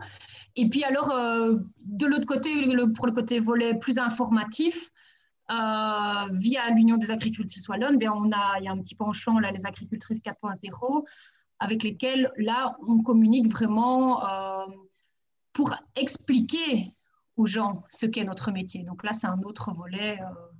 Voilà, mais pour moi, ça reste quelque chose d'intéressant si c'est bien maîtrisé. Alors, Marie, tu avais levé la main, Marie Mondry. Oui, moi, c'est plus une question directement en mode, vous, dans le futur, est-ce que vous allez plus vous diriger vers Facebook pour trouver des solutions à vos problèmes plutôt que de dire, ah, je vais suivre une formation qui va peut-être me prendre 1 heure ou 2. Voilà, c'était une interrogation. Par rapport au mode d'information vis-à-vis des agriculteurs, qu'est-ce qu'on doit viser? Est-ce qu'on s'oriente plus vers des publications Facebook ou est-ce qu'on organise encore des coins de champ, des formations? Enfin, voilà. Je ne sais pas. Moi, je posais la question à monsieur Antoine Mabille. Oui. Pour ma part, on reste quand même des praticiens et donc je pense qu'on va rester sur de la pratique, des formations, des conférences. Ici, on est dans une phase qui permet plus de faire tout ça et Facebook aide beaucoup. Mais au niveau des informations et des démonstrations, c'est toujours plus parlant sur le terrain. Et l'agriculteur aime ce contact social parce que quand on est sur une exploitation, on voit quand même peu de monde sur la semaine. Et donc, ça fait aussi une sortie et un lieu de rendez-vous pour discuter, pour échanger, quoi. Merci. On n'est pas encore à mettre à la poubelle, donc ça va. Voilà. mais effectivement, pour ceux qui accompagnent les agriculteurs, c'est se réinventer et en tout cas maîtriser l'ensemble de la panoplie des outils à disposition. Autre question peut-être adressée directement à question au débat, hein, parce que quelqu'un dit quelque chose, on peut peut-être aussi avoir son avis ou être opposé. Hein. On est là vraiment pour s'échanger. Qui veut réagir? Allez, n'hésitez pas. L'expérience un petit peu du WAV quand même, là. Myriam. Oui. Ou Geneviève, je ne sais pas. Je peux prendre la parole. En fait, moi, je voulais plus parler, on parlait tantôt des personnes qui travaillent pour les agriculteurs. Dans notre cas, à cause du Covid, on a dû commencer à organiser des réunions numériques et ça ne marchait pas. Et on s'est posé la question pourquoi ça ne fonctionne pas alors qu'elles vont sur Facebook ou des choses comme ça. Et donc, on a créé et on a débuté ici, on a 60 personnes qui suivent le cours, des formations sur je débute avec le numérique et mon smartphone. Ça a l'air idiot, mais en fait, la plupart ont des smartphones et ils l'utilisent comme un téléphone ou pour aller sur Facebook, mais pas plus. Et on a remarqué que depuis que ce cours-là a été mis en route, on a jusqu'à présent 20 réunions en section locale qui se sont créées également. Donc, il y a quand même la peur au niveau des agriculteurs et agricultrices, parce que j'ai des hommes et des femmes dans la formation, la peur d'appuyer sur ce petit lien bleu et de se dire qu'est-ce qui va se passer après. Ça a l'air idiot. Mais en fait, la fracture numérique, elle est là. Et quand on achète un smartphone dans les magasins, on ne nous explique pas comment l'utiliser au mieux. Donc, ça, c'était la première partie. On a commencé par ça. La deuxième partie de mon intervention, c'était sur les pages Facebook. Comme Caroline l'a dit, on a créé une page Facebook. On en a deux, totalement différentes. On a la page UAW, qui, elle, est plus la communication par rapport à l'actualité du mouvement. Et il y a 1 an et demi maintenant, on s'est posé la question, qu'est-ce qu'on pourrait faire comme projet pour entrer en contact avec le citoyen? Et on a pensé à cette page Facebook, Agricultrice 4.0. Pourquoi 4.0? Parce qu'on est en avance sur notre temps, tout simplement. On s'est dit ça, on le vaut bien. Et cette page a pris une ampleur, mais on a de tout sur cette page. On a des professionnels du métier, on a des citoyens, on a des ONG, et on poste ce qui se passe au moment présent. Par exemple, avant-hier, il y a une vache qui s'est cassée la binette et elle s'est retrouvée sur un coussin d'air. Et bon, on a mis la photo du coussin d'air. On a expliqué, on a posé la devinette aux gens, qu'est-ce que c'est? Et il y a une interaction qui se fait de plus en plus. Et on a remarqué que quand on explique clairement les choses, et voilà, il n'y a aucun commentaire négatif. Aucun. Et pourtant, quand je vais voir après sur les profils de certaines personnes, je me dis, on va devoir surveiller. C'est ça que j'ai posé comme question aussi dans le chat. Il y a des pages en France, comme les producteurs de lait, où il y a une ampleur dingue, mais ils ont maintenant des commentaires négatifs. Quand, par exemple, un agriculteur montre une verrue sur un pied de vache, il se ramasse des vannes, quelque chose de pas possible. Et donc, je me dis quelque chose qui était normalement pour les aider est devenu quelque chose pour les attaquer. Et donc, comme a dit monsieur avant, il y a des captures d'écran qui se font, il y a tout ça qui se fait. Et est-ce qu'on a un recours contre ça? Parce qu'en fait, au départ, c'est un partage d'informations, une demande face à un problème, mais le gars, il se fait descendre jusqu'à avoir sa façade de ferme pâturée avec des menaces et tout ça parce qu'il maltraite les animaux, parce qu'il a posté une verrue sur un pied de vache. Voilà, ça, c'était les dérives aussi de Facebook. Mais donc, je peux réagir là-dessus. Oui. Il y a aussi, c'est un peu le rôle de l'administrateur du groupe à ne pas accepter n'importe qui. Et quand on regarde, j'ai une tante et j'ai des cousins qui sont du monde agricole mais qui ne sont pas agriculteurs. Et ces gens-là font partie de ce groupe-là, alors qu'il y aurait peut-être dû y avoir de mettre un numéro de troupeau, mettre un numéro de producteur pour pouvoir avoir accès à ce groupe-là. Et là, on aurait directement trié toutes les personnes, mais ça n'a pas été le cas de l'administrateur, quoi. Ah ouais.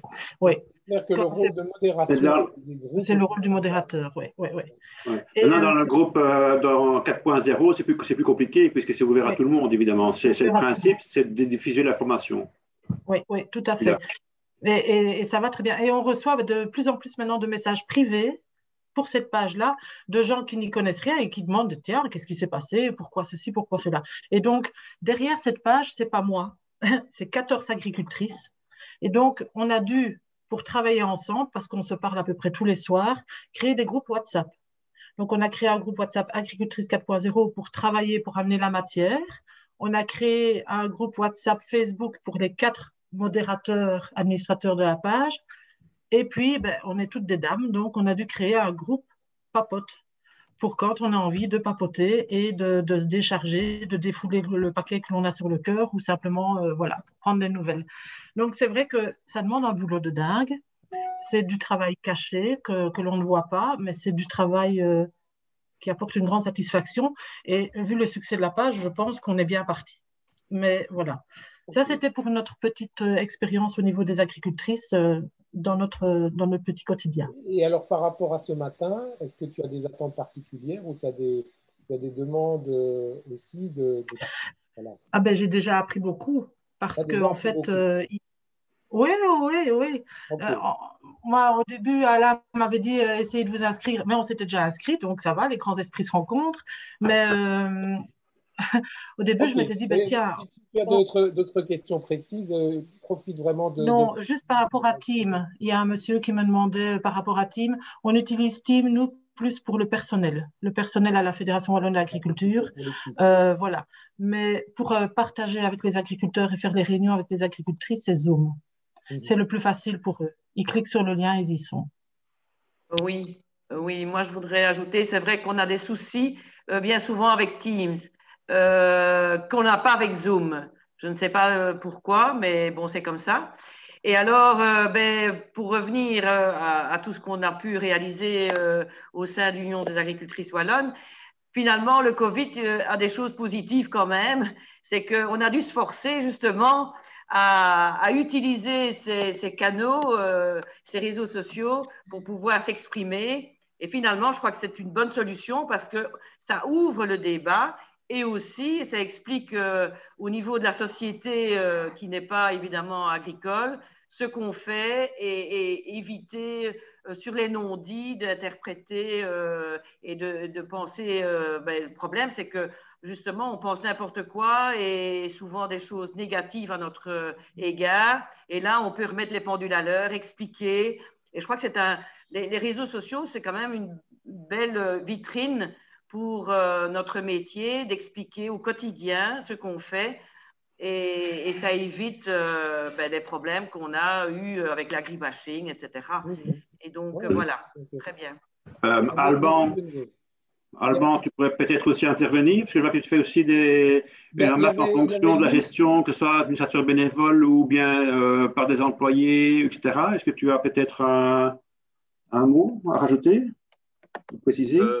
Oui, la petite précision, c'est justement que, en fait, tous ces groupes Facebook qui existent sur Facebook, ou bien même WhatsApp ou autre, c'est souvent des bénévoles, des gens qui veulent bien gérer ces pages-là.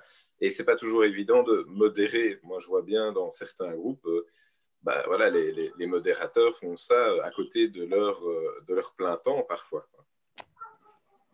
Et donc, voilà pourquoi les dérives après, c'est difficile à contrôler. Et surtout quand on a un groupe où il y a 50 000 personnes, je pense que c'est tout à l'heure François, voilà, de Greenotech qui avait présenté ce groupe-là. C'est vrai qu'il y a aussi quelques commentaires négatifs ou qui partent un peu en sucette, comme on dit. Et donc, c'est difficile après de rattraper la sauce et de passer son temps à se justifier aussi dans ces groupes. Quand on poste quelque chose et puis que c'est quelque chose de bienveillant et d'inclusif, et puis qu'après, on se fait tout de suite attaquer et on passe du temps à répondre à ces commentaires parfois négatifs au possible. Merci, Alban. Je vais passer la parole à Luc Servet de l'AOE parce qu'il avait levé la main déjà depuis un certain temps. Mais Alban, tu présenteras MicroFarmMap parce que je pense que c'est intéressant. Mais, Luc, tu voulais intervenir. Oui, bonjour. Moi, je travaille pour le magazine Wallonie Élevage de l'AOE et il y a 2 ans, j'ai assisté à une conférence du CNIEL, donc c'est la filière française. Et ils ont développé des modules de formation parce que lorsque l'on réagit, donc ça concernait la communication grand public. Hein. Parfois, on réagit, les agriculteurs ou les éleveurs réagissent un peu à chaud par rapport à des attaques dont ils font l'objet, etc. Et comme ça a été dit, ça peut être contre-productif. Donc, ces gens ont développé des modules et j'avais posé des questions. Il y a un code pour s'inscrire, mais ça pouvait être accessible aux éleveurs wallons. Parce que le commentaire était qu'il ne faut pas réagir par rapport à la pression qui est très incisive par rapport au monde agricole. Ceux-là, ils sont récupérables, enfin, c'est leur point de vue, hein. Mais il faut plutôt travailler sur la masse qui écoute, qui ne sait pas trop et qu'il faut informer de manière plus constructive. Mais par ailleurs, parfois, on s'y prend mal et l'exemple était que un agriculteur étant tous les jours dans son métier, il va se filmer devant un cornadis avec des animaux coincés dans les cornadis. Parisien qui va regarder ça ou le citadin va déjà tiquer parce que tiens, on attache les animaux. Enfin, en tout cas, il y avait tout des codes dont il faut tenir compte pour ne pas que ce soit contre-productif. Et voilà, si je voulais, je peux essayer de retrouver le lien parce qu'à l'époque, j'avais posé la question et ça pouvait être accessible à nos agriculteurs, quoi. Parce que parfois, on le fait de bon cœur en pensant comment contribuer à une meilleure relation. Et puis, c'est l'inverse qui se passe. C'est de la com, quoi, une com particulière. Oui. Ouais. Merci, Luc. Effectivement, moi, je pense que ça s'apprend aussi d'utiliser tous ces outils. Il y a des codes, il y a des points de vigilance à avoir en tête. Je pense que c'est vraiment important. Mais les formations, je pense, arrivent et il faut pouvoir en diffuser l'organisation de manière à ce que le maximum de participants l'utilisent. Je voulais peut-être, par rapport à ce qui vient d'être dit, Antoine, tu as une réaction par rapport à ça? Ou sinon, je proposais peut-être de traiter une question intéressante posée par Nicolas de l'ADL de Henri. Ça, c'est des questions. Peut-être Nicolas intervient directement, comme ça tu partages et on verra qui veut répondre. J'ai vu que François voulait le faire, mais vas-y Nicolas. Vous m'entendez? Ça va? Oui, parfait. Oui, ok. Non, c'est parce que donc, moi, je travaille sur une structure qui est liée à une commune, donc la commune d'Anhé. Et c'est vrai qu'on souhaite davantage connaître nos agriculteurs et on en connaît ça et là, mais c'est pas assez précis pour nous. Et donc, on envisage davantage les rencontrer. Et alors, je trouve que la mise en place d'un réseau sur une commune pourrait peut-être être intéressant. Et voilà, notamment dans le cadre de l'économie circulaire aussi, avec les intrants et les sortants de chaque exploitation. Je crois qu'il y a des liens à faire. Et voilà, je voulais savoir si il y a des exemples. Il y a un exemple qui existe quelque part. Et moi, j'ai deux groupes. J'habitais anciennement avant à Pont-à-Celle. Donc, il y a Pont-à-Celle et nous, une entité qui vit. Et là-dessus, il y a énormément d'agriculteurs et où certains citadins parfois partagent des photos, des vidéos en disant celui-là, il est encore à 23 heures occupé de nous faire chier avec ses phares et derrière mon jardin. Et puis nous, derrière, on réagit en disant que le lendemain, il pleut et qu'on a les conditions météorologiques qui permettent d'effectuer le travail qu'on doit faire et qu'on est tributaire du temps et de la météo, quoi. Mais on a tellement creusé un fossé au niveau de la communication entre les citoyens et les agriculteurs les années antérieures et nos grands-parents qu'il faut absolument communiquer, mais il faut aussi, ça prend énormément de temps, quoi. Oui, mais là, on est vraiment aussi avec des citoyens. Là, je visais vraiment que des agriculteurs entre eux, quoi. Donc, mais que des agriculteurs entre eux, actuellement, pas à ma connaissance. Je connais pas de groupe comme ça. C'est plutôt chaque agriculteur fait partie d'un groupe de sa commune. Il y a aussi pour la commune de Braine-l'Alleud et Opin, moi j'avais mis des moutons pour faire du pâturage de couvert en plein milieu de la commune de Braine-l'Alleud. Et il y avait 6 personnes qui avaient dit mais c'est honteux, il pleut, les moutons sont là sans abri.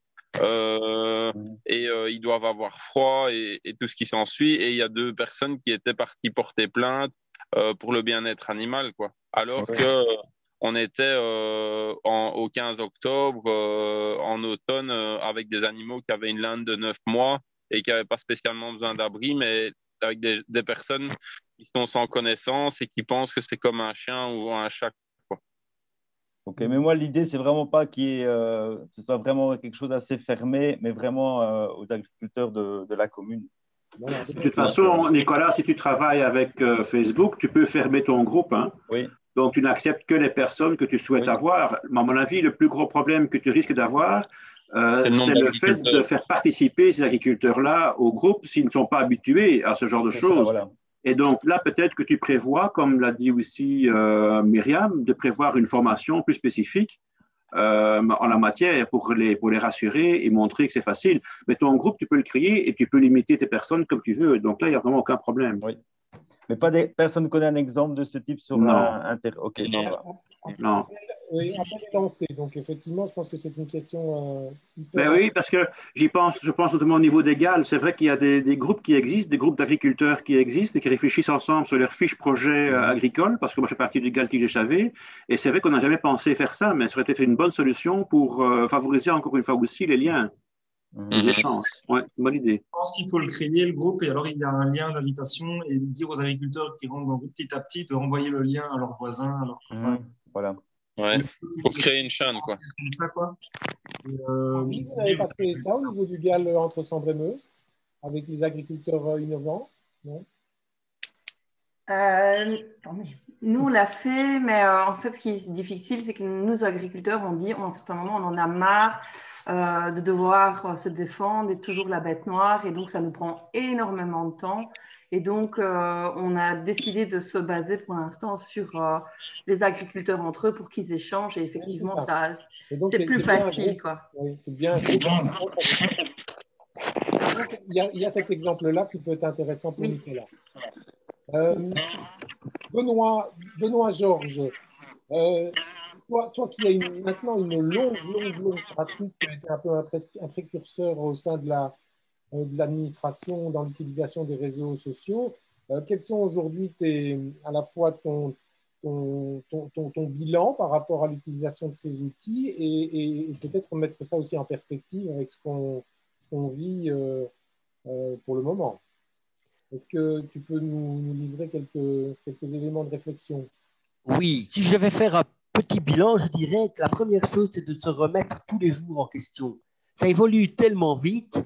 Quels sont les nouveaux outils, comment s'adapter, comment essayer de percevoir, comment évolue la communication, comment évoluent les publics cibles, etc. C'est vrai que, moi, l'idée au départ, c'était vers 2010.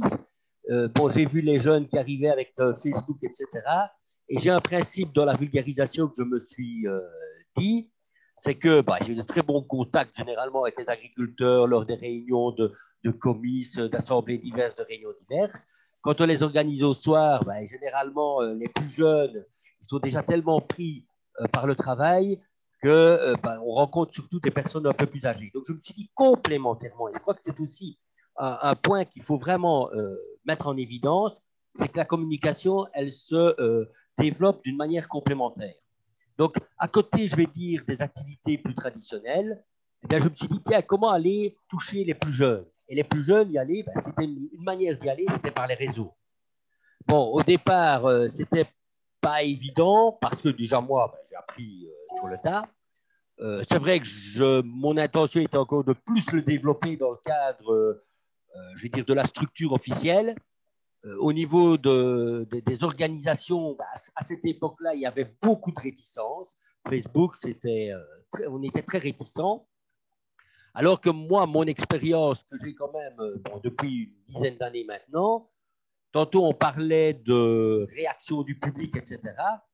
Je peux dire que jusqu'à présent, dans ce que j'ai posté, je ne me souviens pas d'avoir eu jusqu'à présent des gros dérapages. Je n'ai pas dit que demain, il n'y en aurait pas un. Voilà. Donc, ça dépend aussi de la manière dont on communique. Mais c'est vrai que moi, j'ai une communication un peu plus neutre. Au départ, c'était surtout diffuser de l'information, diffuser des activités, etc. Maintenant, au niveau du public, c'est vrai que c'est surtout le public jeune qui est visé. Bien que je remarque que dans le public plus âgé, il y a des gens qui sont aussi très actifs sur les réseaux. Et donc, ces gens-là, il faut aussi essayer de les accrocher. Par contre, je dirais au niveau des agriculteurs, on a un groupe, me semble-t-il, qui s'intéresse via les réseaux. Ça reste encore, je ne vais pas dire, pas marginal, mais ça reste, je vais dire, encore relativement limité. C'est pour ça, tantôt que je posais ma question à Antoine. Non, Antoine, concernant la proportion des éleveurs ovins, parce que, Mais moi, dans la communication, c'est un peu toujours le système pyramide. Si je parviens à lancer une info, j'espère qu'il y en a d'autres qui vont la partager. Et c'est ça, l'esprit partage sur les réseaux est également important. Et moi, je vois quelquefois, j'ai lancé une info qui, a priori, me paraissait anodine, et elle est partagée d'une manière sensationnelle.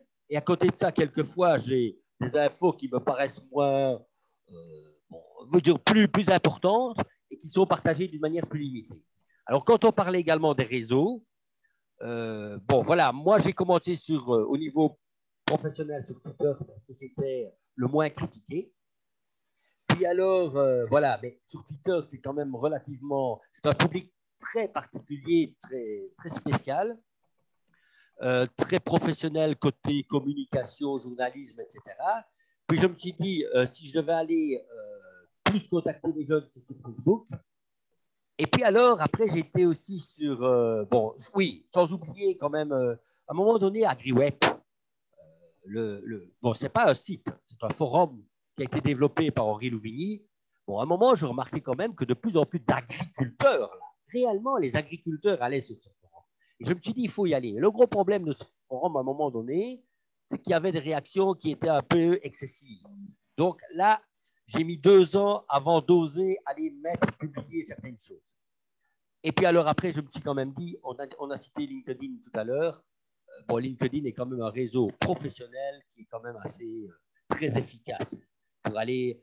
Bon, parce que quand je vois le nombre de personnes que je parviens à contacter via LinkedIn, mais encore, les différents réseaux sont complémentaires l'un de l'autre. Je vais te demander oui, on va essayer de partager au maximum la parole entre tous les participants. Donc, merci pour ce témoignage, mais effectivement, tu as rebalayé les différents outils que tu utilises. Alors, je voulais peut-être rebondir sur une proposition, plutôt une question d'Alban, qui effectivement, je pense, est d'actualité. C'est les échanges entre les nouveaux arrivants en agriculture, les néo-paysans qui ont besoin d'échanger avec des agriculteurs installés.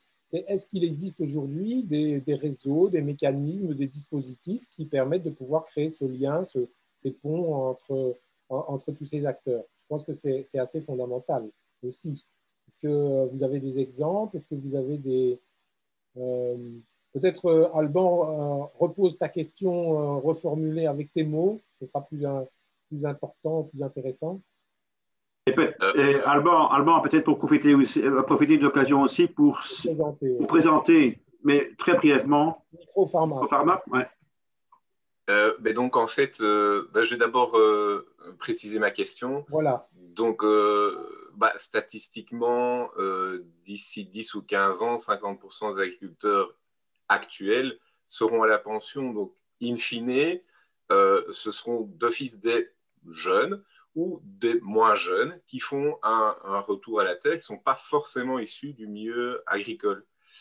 Donc, stratégiquement, ne faudrait-il pas aussi s'adresser ou inclure de manière bienveillante et inclusive donc, ces jeunes ou moins jeunes qui osent faire le pas du retour à la terre, mais qui n'ont pas forcément la formation de base, les connaissances de base, et qui ont besoin forcément de se rattacher à ceux qui sont encore installés depuis plusieurs années éventuellement dans leur branche, dans leur filière agricole, et de pouvoir échanger donc avec eux, tout en étant soutenus par des organismes, des structures publiques ou privées qui peuvent les accompagner pas à pas en fonction de leurs besoins et éviter qu'ils se plantent après 1, 2 ou 3 ans d'installation. Je pense, de manière plus classique, ces jeunes-là en général s'installent en maraîchage sur petite surface, mais il y a des belles histoires et des moins belles histoires. Et donc, comment faire en sorte de les tirer et de les soutenir mais à long terme, mais pas juste en one-shot, une formation, et puis ciao, bonsoir, quoi. Et donc, deuxième volet, je vais présenter alors du coup en quelques mots. Micropharma, c'est l'objectif d'avoir une plateforme numérique d'entraide entre agriculteurs qui souhaitent transiter vers l'agroécologie et ou la permaculture. Ça peut être évidemment des agriculteurs déjà installés ou justement des néo-paysans qui souhaitent s'installer sur une ferme seule ou en ferme collective. On voit de plus en plus aussi des agriculteurs, des jeunes agriculteurs qui font un retour à la terre, qui ont suivi un parcours de formation, donc qui ont été dans des fermes pour apprendre le métier et qui veulent par contre s'installer différemment et veulent s'installer en collectif. Et donc, cette plateforme répond à plusieurs besoins de pouvoir échanger, un forum d'échange, c'est ça l'objectif aussi, une bibliothèque de référence pour rassembler toutes les références de qualité en agroécologie ou en permaculture. C'est vraiment ces deux thématiques sur lesquelles on se focalise. Et un volet également de pouvoir faire du troc, de l'achat et de la vente de matériel de production, de transformation, de vente à la ferme. L'objectif aussi, c'est de mettre en avant des partenaires de qualité, des structures publiques ou privées qui peuvent accompagner donc, ces agriculteurs dans la transition agroécologique, dont notamment Greenotech, qui fait partie notamment de nos premiers partenaires l'objectif aussi, à un moment donné, c'est de pouvoir vendre ces produits issus de ces fermes en agroécologie, pas toujours labellisés, hein, et peut-être pour dépasser ces labels, d'écrire une ferme, notamment au niveau des pratiques agroécologiques. Ça fait partie de nos objectifs actuels au niveau de Micropharma, pour que les citoyens qui veulent acheter ces produits issus de ces fermes puissent savoir dépasser l'emballage d'un produit et peut-être le label et rentrer dans la ferme à travers une fiche descriptive détaillée. Et puis en dernier lieu, en fait, comme je disais, les néo-paysans, ils ne savent pas toujours où se diriger, où trouver l'info, ou alors elle est très dispersée sur Internet, dans les groupes Facebook, de WhatsApp, on en a parlé, et ce n'est pas toujours évident d'être sur la balle, de pouvoir avoir une boîte à outils, justement, qui rassemble les outils et le mind mapping de ce qui existe dans le secteur et savoir s'y retrouver plus facilement. Oui, donc par rapport à ta question, Alban, Antoine, si tu es encore là, est-ce que toi, tu n'as pas une réponse du fait que tu travailles avec le secteur ovin, voire même caprin, où il y a quand même pas mal de néo-ruraux en France qui s'installent dans ce secteur-là, voire même chez nous, d'ailleurs en Belgique. Est-ce que toi, tu as des exemples précis en la matière? Je ne sais pas s'il nous entend, Antoine. Il a peut-être repris la route, hein, parce que c'est vrai qu'on prend de son temps. Non, à mon avis, Antoine ne nous entend pas. Je ne vois plus. C'est pas grave. Alors, je pensais que le secteur ovin aurait peut-être pu donner une réponse. Moi, en tout cas, de mon côté, je n'en connais pas. Hein, ce genre de... d'échange. François, oui. François. C'était plus c'est par rapport aux formations, en fait, aux jeunes agriculteurs, là, aux néophytes, là, il y avait aussi les formations des cours A et cours B, de la FUGIA et de la FJA, qui sont une bonne base. Et puis, alors, pourquoi pas après se tourner, comme Micropharma l'a dit, vers des organismes comme ça, comme Micropharma ou comme d'autres trucs qui centralisent les informations sur le maraîchage ou quoi, ou sur la permaculture, etc. Moi, sinon, je pense qu'une formation de base comme ça qui marche bien, je vois qu'il y a beaucoup de monde qui y participe en ayant discuté de la FJA ou la FUGIA. Voilà, ceux qui reprennent des fermes, etc., ils passent souvent par là. Les cours A et B. Quoi. Voilà. François. Les stages sont très importants. Mais je ne suis pas sûr qu'il ait entendu la question. Antoine? Oui, voilà. Tu as entendu la question, Antoine?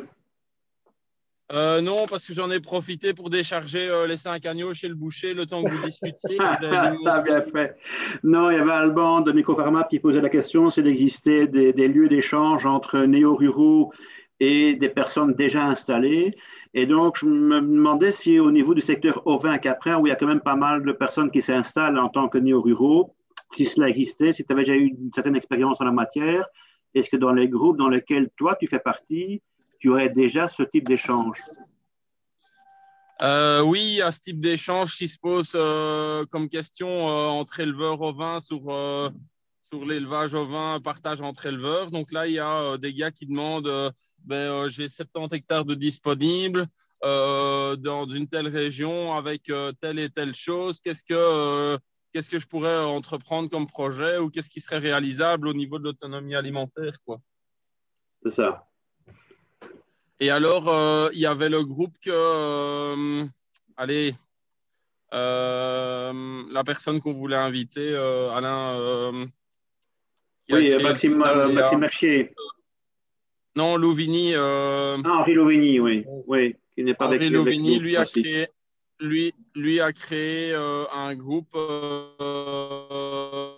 justement pour échanger pour les stages, les emplois, les gens qui cherchent des saisonniers pour de la culture maraîchère et tout ça, quoi.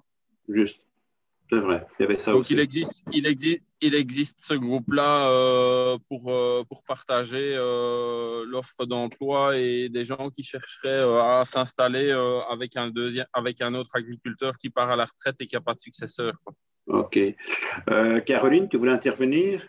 Oui, moi je voulais dire que par rapport, donc il y a les formations en cours A et B, mais ce qui est très intéressant et important pour moi, c'est les stages et les échanges qu'on peut avoir quand on va vraiment sur place. Donc je pense que c'est comme ça qu'on apprend le mieux, que ce soit en Belgique, voire même à l'étranger. Il faut parfois aller voir un peu plus loin que chez soi. Ouais. Enfin, voilà, moi, là, je voudrais rebondir par rapport un peu à ça. J'ai été contacté par des gens qui veulent s'installer pour venir en élevage ovin, pour venir en stage. Je suis installé de moins de 3 ans à titre principal, mais j'ai quand même du mouton depuis 2009 et une expérience dans le mouton. Mais je ne peux pas prendre des stagiaires qui veulent faire une spéculation ovine sur leur ferme, quoi. Parce que tu ne réponds pas aux critères, c'est pour ça, je suppose. C'est ça, oui, parce que je suis installé de moins de 3 ans au niveau de la ferme et donc du coup, j'ai refusé des stagiaires alors que j'aurais pu partager mon expérience, quoi. Oui, ça c'est un gros problème. Mais je pense que même les stages, même si ça ne s'appellera pas des stages pour le coup, plutôt des expériences à vivre, doivent être faites même en dehors. Oui. Moi, je voulais peut-être repartir dans l'enseignement agricole en règle générale. Voilà. Moi, je voulais peut-être repartir vers les participants agriculteurs qui sont dans la salle virtuelle, entre guillemets. C'est aujourd'hui, si vous, quelles sont les questions qui restent en suspens par rapport aux réseaux sociaux? C'est qu'est-ce que, pour franchir le pas ou pour vous lancer dans l'utilisation de ces réseaux ou les investir, c'est qu'est-ce qui vous manque comme information? Quelles sont vos craintes? On a parlé de points de vigilance, on a parlé de confidentialité, on a parlé de difficultés peut-être sur les informations partagées. On a parlé aussi, les outils dont on a parlé, ils sont aux mains de grands groupes. On va pas les rappeler, mais bon, voilà, ils collectent quand même pas mal d'infos sur les activités. Il y a des nouveaux outils qui se créent en réponse à ça. Vous, agriculteurs, quels sont vos questionnements aujourd'hui par rapport à ces outils, à ces pratiques? J'aimerais vous entendre et interpeller les gens qui sont intervenus là jusqu'ici. Si je peux intervenir justement à ce niveau-là, à cause des contacts que j'ai ici avec des agriculteurs dans le pays de Herve, et aussi de notre propre situation à nous, où nous sommes agriculteurs en fin de carrière, la difficulté justement, c'est de savoir quels seraient les jeunes que l'on pourrait aider, qui seraient intéressés, à qui pourrait-on proposer quelque chose, faire justement ces stages non officiels, même pour avoir au moins des contacts, quelles sont les motivations de ces jeunes. Et je trouve que ce qui est difficile, c'est de les rencontrer, c'est de les connaître. On peut chercher à gauche et à droite, mais est-ce qu'il existe justement des plateformes plus spécialisées dans ce domaine-là? Parce que, bon, on parle souvent de transmission de termes et en fait, c'est un problème insoluble parce que justement, les agriculteurs même n'ont pas le temps de faire des recherches. Ils sont souvent débordés de travail et pourtant, ils voudraient rechercher, ils voudraient avoir des contacts avec des jeunes, mais comment justement les trouver en connaissant un peu leur motivation à eux, en leur donnant la possibilité de venir pendant une semaine ou un mois, par exemple, et puis justement de les connaître sur le terrain, de savoir ce qu'ils ont envie de faire et de leur proposer éventuellement des concret. Voilà, une utilisation concrète des réseaux sociaux et de la manière dont ça peut contribuer au renouvellement des générations. Je pense qu'effectivement, c'est particulièrement... Est-ce qu'il existe justement sur les réseaux des plateformes qui sont plus spécifiquement orientées vers justement cette recherche j'ai vu l'autre jour un autre atelier de ce genre, les réseaux tests, je crois. Les espaces tests maraîchers. Voilà, les espaces tests, voilà, et peut-être des institutions de formation, mais qui pourraient vraiment donner concrètement des adresses et des noms de gens qui chercheraient quelque chose. En l'état, effectivement, c'est des chantiers qui s'ouvrent. Hein, donc, mais peut-être y a-t-il parmi des dispositifs, des exemples. Hein. Oui, mais donc, Benoît pourrait en parler parce qu'il a effectivement fait publier dernièrement une nouvelle page Facebook, on en a parlé tantôt en fait, hein, c'est Henri Louvigny, hein, c'est Antoine qui en a parlé. Maintenant, c'est vrai que si on regarde, si on fait une petite recherche sur Internet, c'est évidemment fortement développé en France, en tout cas beaucoup plus que chez nous. L'exemple peut-être encore une fois à suivre. Mais il y a déjà des choses qui existent. Hein. Donc, Antoine, tu confirmes que ce qu'Henri a mis en place, oui, c'est ça, va bien dans ce sens-là? Bah, il est parti livrer 3 autres moutons. Il livre. Léon, je ne peux pas pour le moment te répondre, mais on travaille un petit peu sur cette thématique avec le GAL Pays de Herve, sur la transmission et notamment sur la sensibilisation des cédants. Et donc, ta proposition n'est pas tombée dans l'oreille d'un sourd. Voilà. Est-ce qu'il y a d'autres réactions ou d'autres propositions? Ça peut être effectivement aujourd'hui des sujets sur lesquels les réseaux sociaux ne sont pas encore utilisés, mais pourraient être des outils intéressants. J'aimerais que les agriculteurs qui participent à la rencontre s'expriment. Le dispositif est pour vous, avant tout. N'hésitez pas. Sortez du bois, comme on dit. Sinon, je vais redonner la parole à quelqu'un qui lève la main. Hein. 1 fois, 2 fois, 3 fois. Marie. Marie Mondré.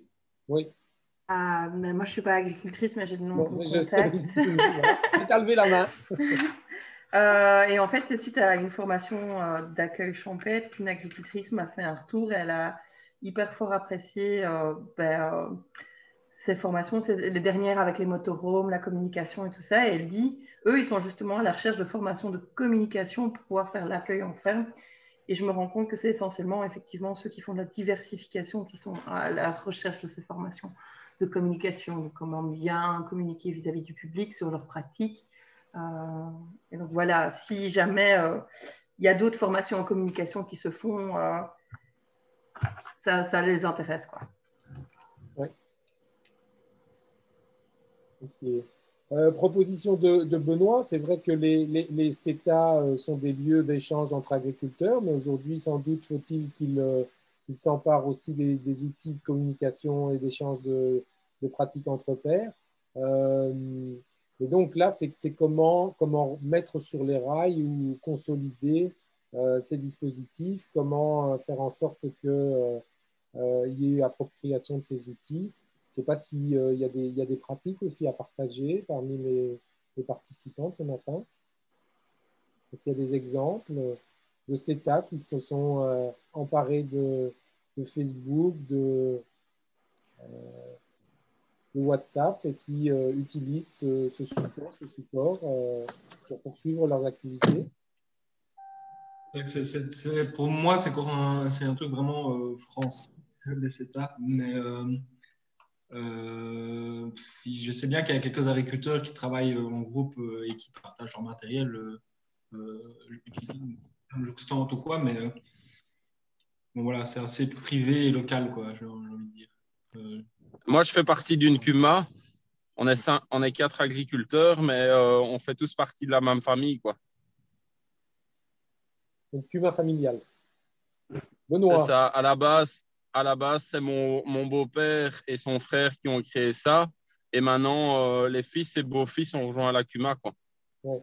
Mais là, vous n'utilisez pas automatiquement les réseaux sociaux pour gérer la CUMA? Non, on a un groupe WhatsApp. Ah, vous avez un groupe WhatsApp. Donc, vous utilisez quand même… C'est ça. En disant, on a besoin de telle machine tel jour. Et c'est comme ça qu'on fonctionne et c'est comme ça qu'on s'organise, quoi. Ouais. Benoît, tu voulais intervenir? Non, parce que je… Oui. Pardon. Vas-y, termine Antoine et puis après, Benoît intervient. Non, ben, j'avais fini. C'était simplement dire qu'on avait une visibilité en tout temps de qui a quelle machine et de qui a fait quoi ou qu'est-ce qu'il y a comme réparation à faire. On sait envoyer une photo, on sait mettre un point de localisation quand il faut dépanner. Et ça, c'est vraiment super facile, quoi. Ouais. Petite gestion au quotidien, intéressant. Ouais. Tiens, je peux le faire avec mes fils, tiens, c'est pas mal. Benoît. Donc, simplement pour rappel, les véritables CETA étaient essentiellement développés dans l'est de la Wallonie, dans les régions herbagères, où il y avait un certain nombre, je ne veux pas dire une multitude, mais un nombre certain de groupes d'agriculteurs qui se réunissaient, 10-15 agriculteurs. C'est un groupe assez fermé, même fermé. Ils se réunissaient plusieurs fois, surtout en hiver, pour échanger leurs pratiques, échanger leurs résultats financiers, etc. Et bon, ça a été également une réflexion de comment créer ces groupes-là. Je pense que la réflexion qu'on a maintenant, comment inciter à créer des groupes via les réseaux sociaux, c'est un petit peu la même réflexion, comment créer des groupes d'agriculteurs. Pour moi, ce n'est pas tellement un problème d'outils, c'est plus un problème de comment motiver les gens à se rassembler. C'est vrai qu'une autre petite réflexion cet hiver-ci avec le Covid, en parlant avec divers animateurs de CETA, je leur avais suggéré, parce que bon, le problème avec le Covid, c'est qu'ils ne se sont pas beaucoup rencontrés cet hiver-ci, et je leur avais suggéré à certains de se lancer justement dans des réunions à distance, l'une ou l'autre réunion à distance, etc. Et un des groupes m'a répondu, ah oui, mais si on fait ça, ce qui va surtout manquer, c'est le morceau de tarte, la tasse de café ou le verre en fin de soirée. Hein? Donc, c'est ça aussi, comment, donc derrière la réflexion de comment se réunir en groupe, comment se réunir, comment développer une réflexion au niveau d'un groupe Facebook ou d'un groupe via les réseaux, c'est comment créer également cette convivialité. Voilà. Et tantôt, je pense que c'est François qui l'a dit aussi en disant, mais malheureusement, les activités ne se terminent pas avec un verre. Ouais. Mais voilà, et je pense aussi que dans ces groupes-là d'agriculteurs, ce qu'il faudra réfléchir à l'avenir, c'est peut-être alterner le présentiel avec le distanciel. C'est le principe de nos comptoirs, en fait, hein, qu'on a mis en place malheureusement durant la mauvaise période, mais sinon, c'est vrai que c'est un lieu de discussion sympa où autour d'un verre, on discute. Et c'est vrai que c'est toujours plus facile et plus sympa, évidemment. Moi, on procède comme ça aussi au Collège des producteurs. Ouais. Oui.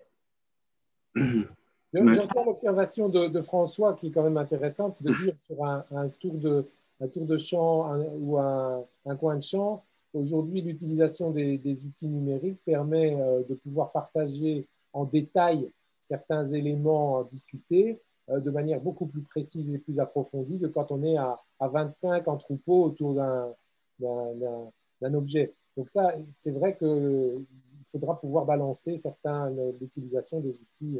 Est-ce qu'il y a encore des... On arrive à 2 minutes à la fin. Oui, si je peux me permettre, juste chez nous, c'était le même problème que ce que Benoît Georges vient d'expliquer. Comment les réunir, et en fonction de leur mentalité, il y a des sections qui ne veulent pas utiliser le numérique parce qu'elles ont peur de ne plus se revoir en vrai.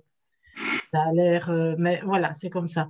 Et donc, nous, je pense qu'à l'UAW, le présentiel va revenir, ça c'est sûr, mais c'est ce qu'on aspire.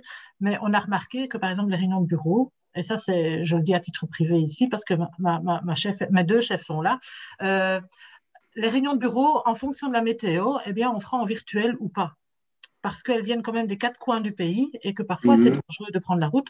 Donc, les mois d'hiver, peut-être qu'en effet, on passera au virtuel, mais les mois d'été, on passera au présentiel.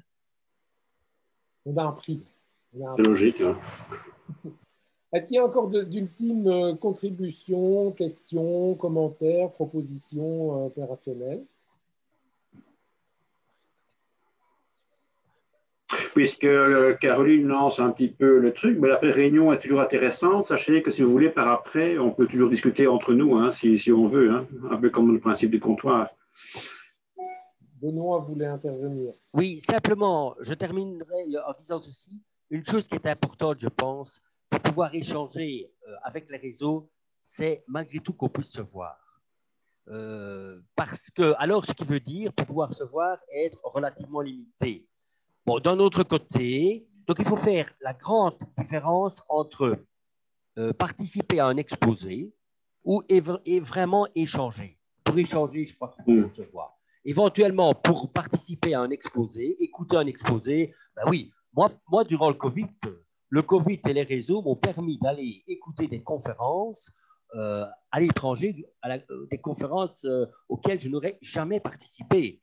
Mais en plus, c'est vrai que je cachais la caméra et en même temps, je faisais autre chose. Donc ça, c'est écouter. Mais ce n'est pas nécessairement recommandable, j'en conviens, mais ça m'a permis d'aller voir d'autres choses. Par contre, échanger, ou à la limite, une conférence ou un cours, comme certains enseignants ont dû faire, devant un écran où on ne voit personne, je peux vous assurer, j'en ai fait l'expérience, c'est tuant. C'est vraiment tuant. Ouais. En tout cas, Benoît, je remarque qu'on t'a vu beaucoup, donc merci en tout cas de l'intérêt que tu portes à notre comptoir. Ah, ça. Voilà. Mais s'il y a plus de commentaires, moi, on va clôturer ici ce 5e comptoir. Simplement pour vous, on va vous remercier, bien entendu, pour votre participation active. Et on vous annonce déjà le 6e qui n'est pas encore tout à fait finalisé. Il y a encore des intervenants qui sont à préciser. Mais je pense que c'est important. Donc, ça portera sur les outils de gestion des flux mûrs. Et l'idée, c'est de nouveau de voir quelle est la place du digital dans tout ça. Est-ce que ça produit, ça fournit des outils d'aide à la décision intéressantes pour les agriculteurs? Quels sont les points d'attention qui ont trait à ça? Et alors, deuxième chose, c'est que, comme on l'a dit, tous les comptoirs sont enregistrés et sont donc disponibles via les deux sites web de Agri-Innovation et du réseau Wallon de développement rural. Donc, n'hésitez pas à voir et revoir et surtout partager, parce que vous avez eu le privilège de participer à ces comptoirs. Ce qui est intéressant, c'est de pouvoir partager les liens, puisque tout est sur YouTube. C'est très facilement accessible. Comme l'a dit Antoine, ben, on regarde, on écoute, ou François également, on regarde et on écoute ces podcasts et ces vidéos un peu quand on le peut et quand on le veut. Donc, c'est très facile d'utilisation et on en tire toujours je pense, des choses intéressantes pour son quotidien, pour son métier, pour son activité professionnelle. Donc, voilà. Pour ma part, moi, je vais vous remercier toutes et tous. On vous invite donc au suivant. Je vais finir, je repasse la parole à Alain qui clôturera la réunion, puisque c'est dans un cadre particulier, comme on l'a dit tout à l'heure. Voilà, mais donc effectivement, merci à toutes et à tous pour cette participation très active. Je crois que parmi les comptoirs, c'est probablement celui qui a le plus été interactif, et je vois aussi qu'il y a eu énormément d'échanges et d'informations qui ont été données via le chat, et je suppose, en tout cas je sais qu'il y a eu des contacts, parce qu'on me l'a dit par après, plutôt en privé. Et donc, ça aussi, c'est l'avantage peut-être de ce genre de réseau, c'est qu'on peut chatter d'une manière à tout le monde, mais on peut aussi poser des questions plus particulières. Voilà, donc je crois qu'on a appris pas mal de choses. Ça faisait effectivement partie de la semaine des 90 minutes pour progresser. Au niveau d'accueil champêtre Wallonie, on a des formations spécifiques qui sont organisées pour nos membres. Et donc, on reviendra plus probablement d'ailleurs sur la formation sur les réseaux sociaux. Vous avez vu donc Florian, qui est notre maître et spécialiste en la matière et qui a une manière très, très didactique de présenter les choses, extrêmement intéressante, très, très pratique. Et ça, c'est vraiment très chouette d'avoir un collègue comme ça. D'ailleurs, il m'a beaucoup aidé pour la mise en place du site Internet, de la page Facebook, de l'innovation, etc. Donc, voilà, Accueil champêtre a une équipe très, très dynamique. Et je tenais à le souligner encore aujourd'hui pour ce dernière séance de formation. Alors, c'était 90 minutes. Nous, évidemment, on fait des comptoirs de 2 heures, un peu plus long. Mais ça valait la peine, je crois, de le faire. Et je tiens aussi à remercier évidemment les différentes personnes qui ont présenté, mais plus particulièrement Antoine, qui semble encore toujours être parmi nous. Et qui malgré tout, tout en suivant, a pu continuer à travailler et à livrer ces carcasses de moutons. Donc, c'était du live. Un grand merci à vous tous et particulièrement à Antoine. Et j'espère en tout cas pouvoir vous rencontrer par après. Antoine, tu vas intervenir peut-être? Non? Mais non, voilà. Merci à tous. C'était super intéressant et c'était concret et pratique dans nos échanges. C'est bien. Voilà. Alors, Officiellement, je dirais le comptoir est terminé, mais vous savez bien qu'il y a toujours des personnes qui restent au bar. Donc, si vous voulez encore un petit peu discuter, il n'y a pas de souci, mais pas plus que 2 heures quand même, parce qu'à un moment donné, le tenancier fermera les portes et éteindra les lumières avant. Voilà. Un grand merci à tout le monde et à bientôt. Merci à François et merci à Florian. Effectivement. À tous, au revoir.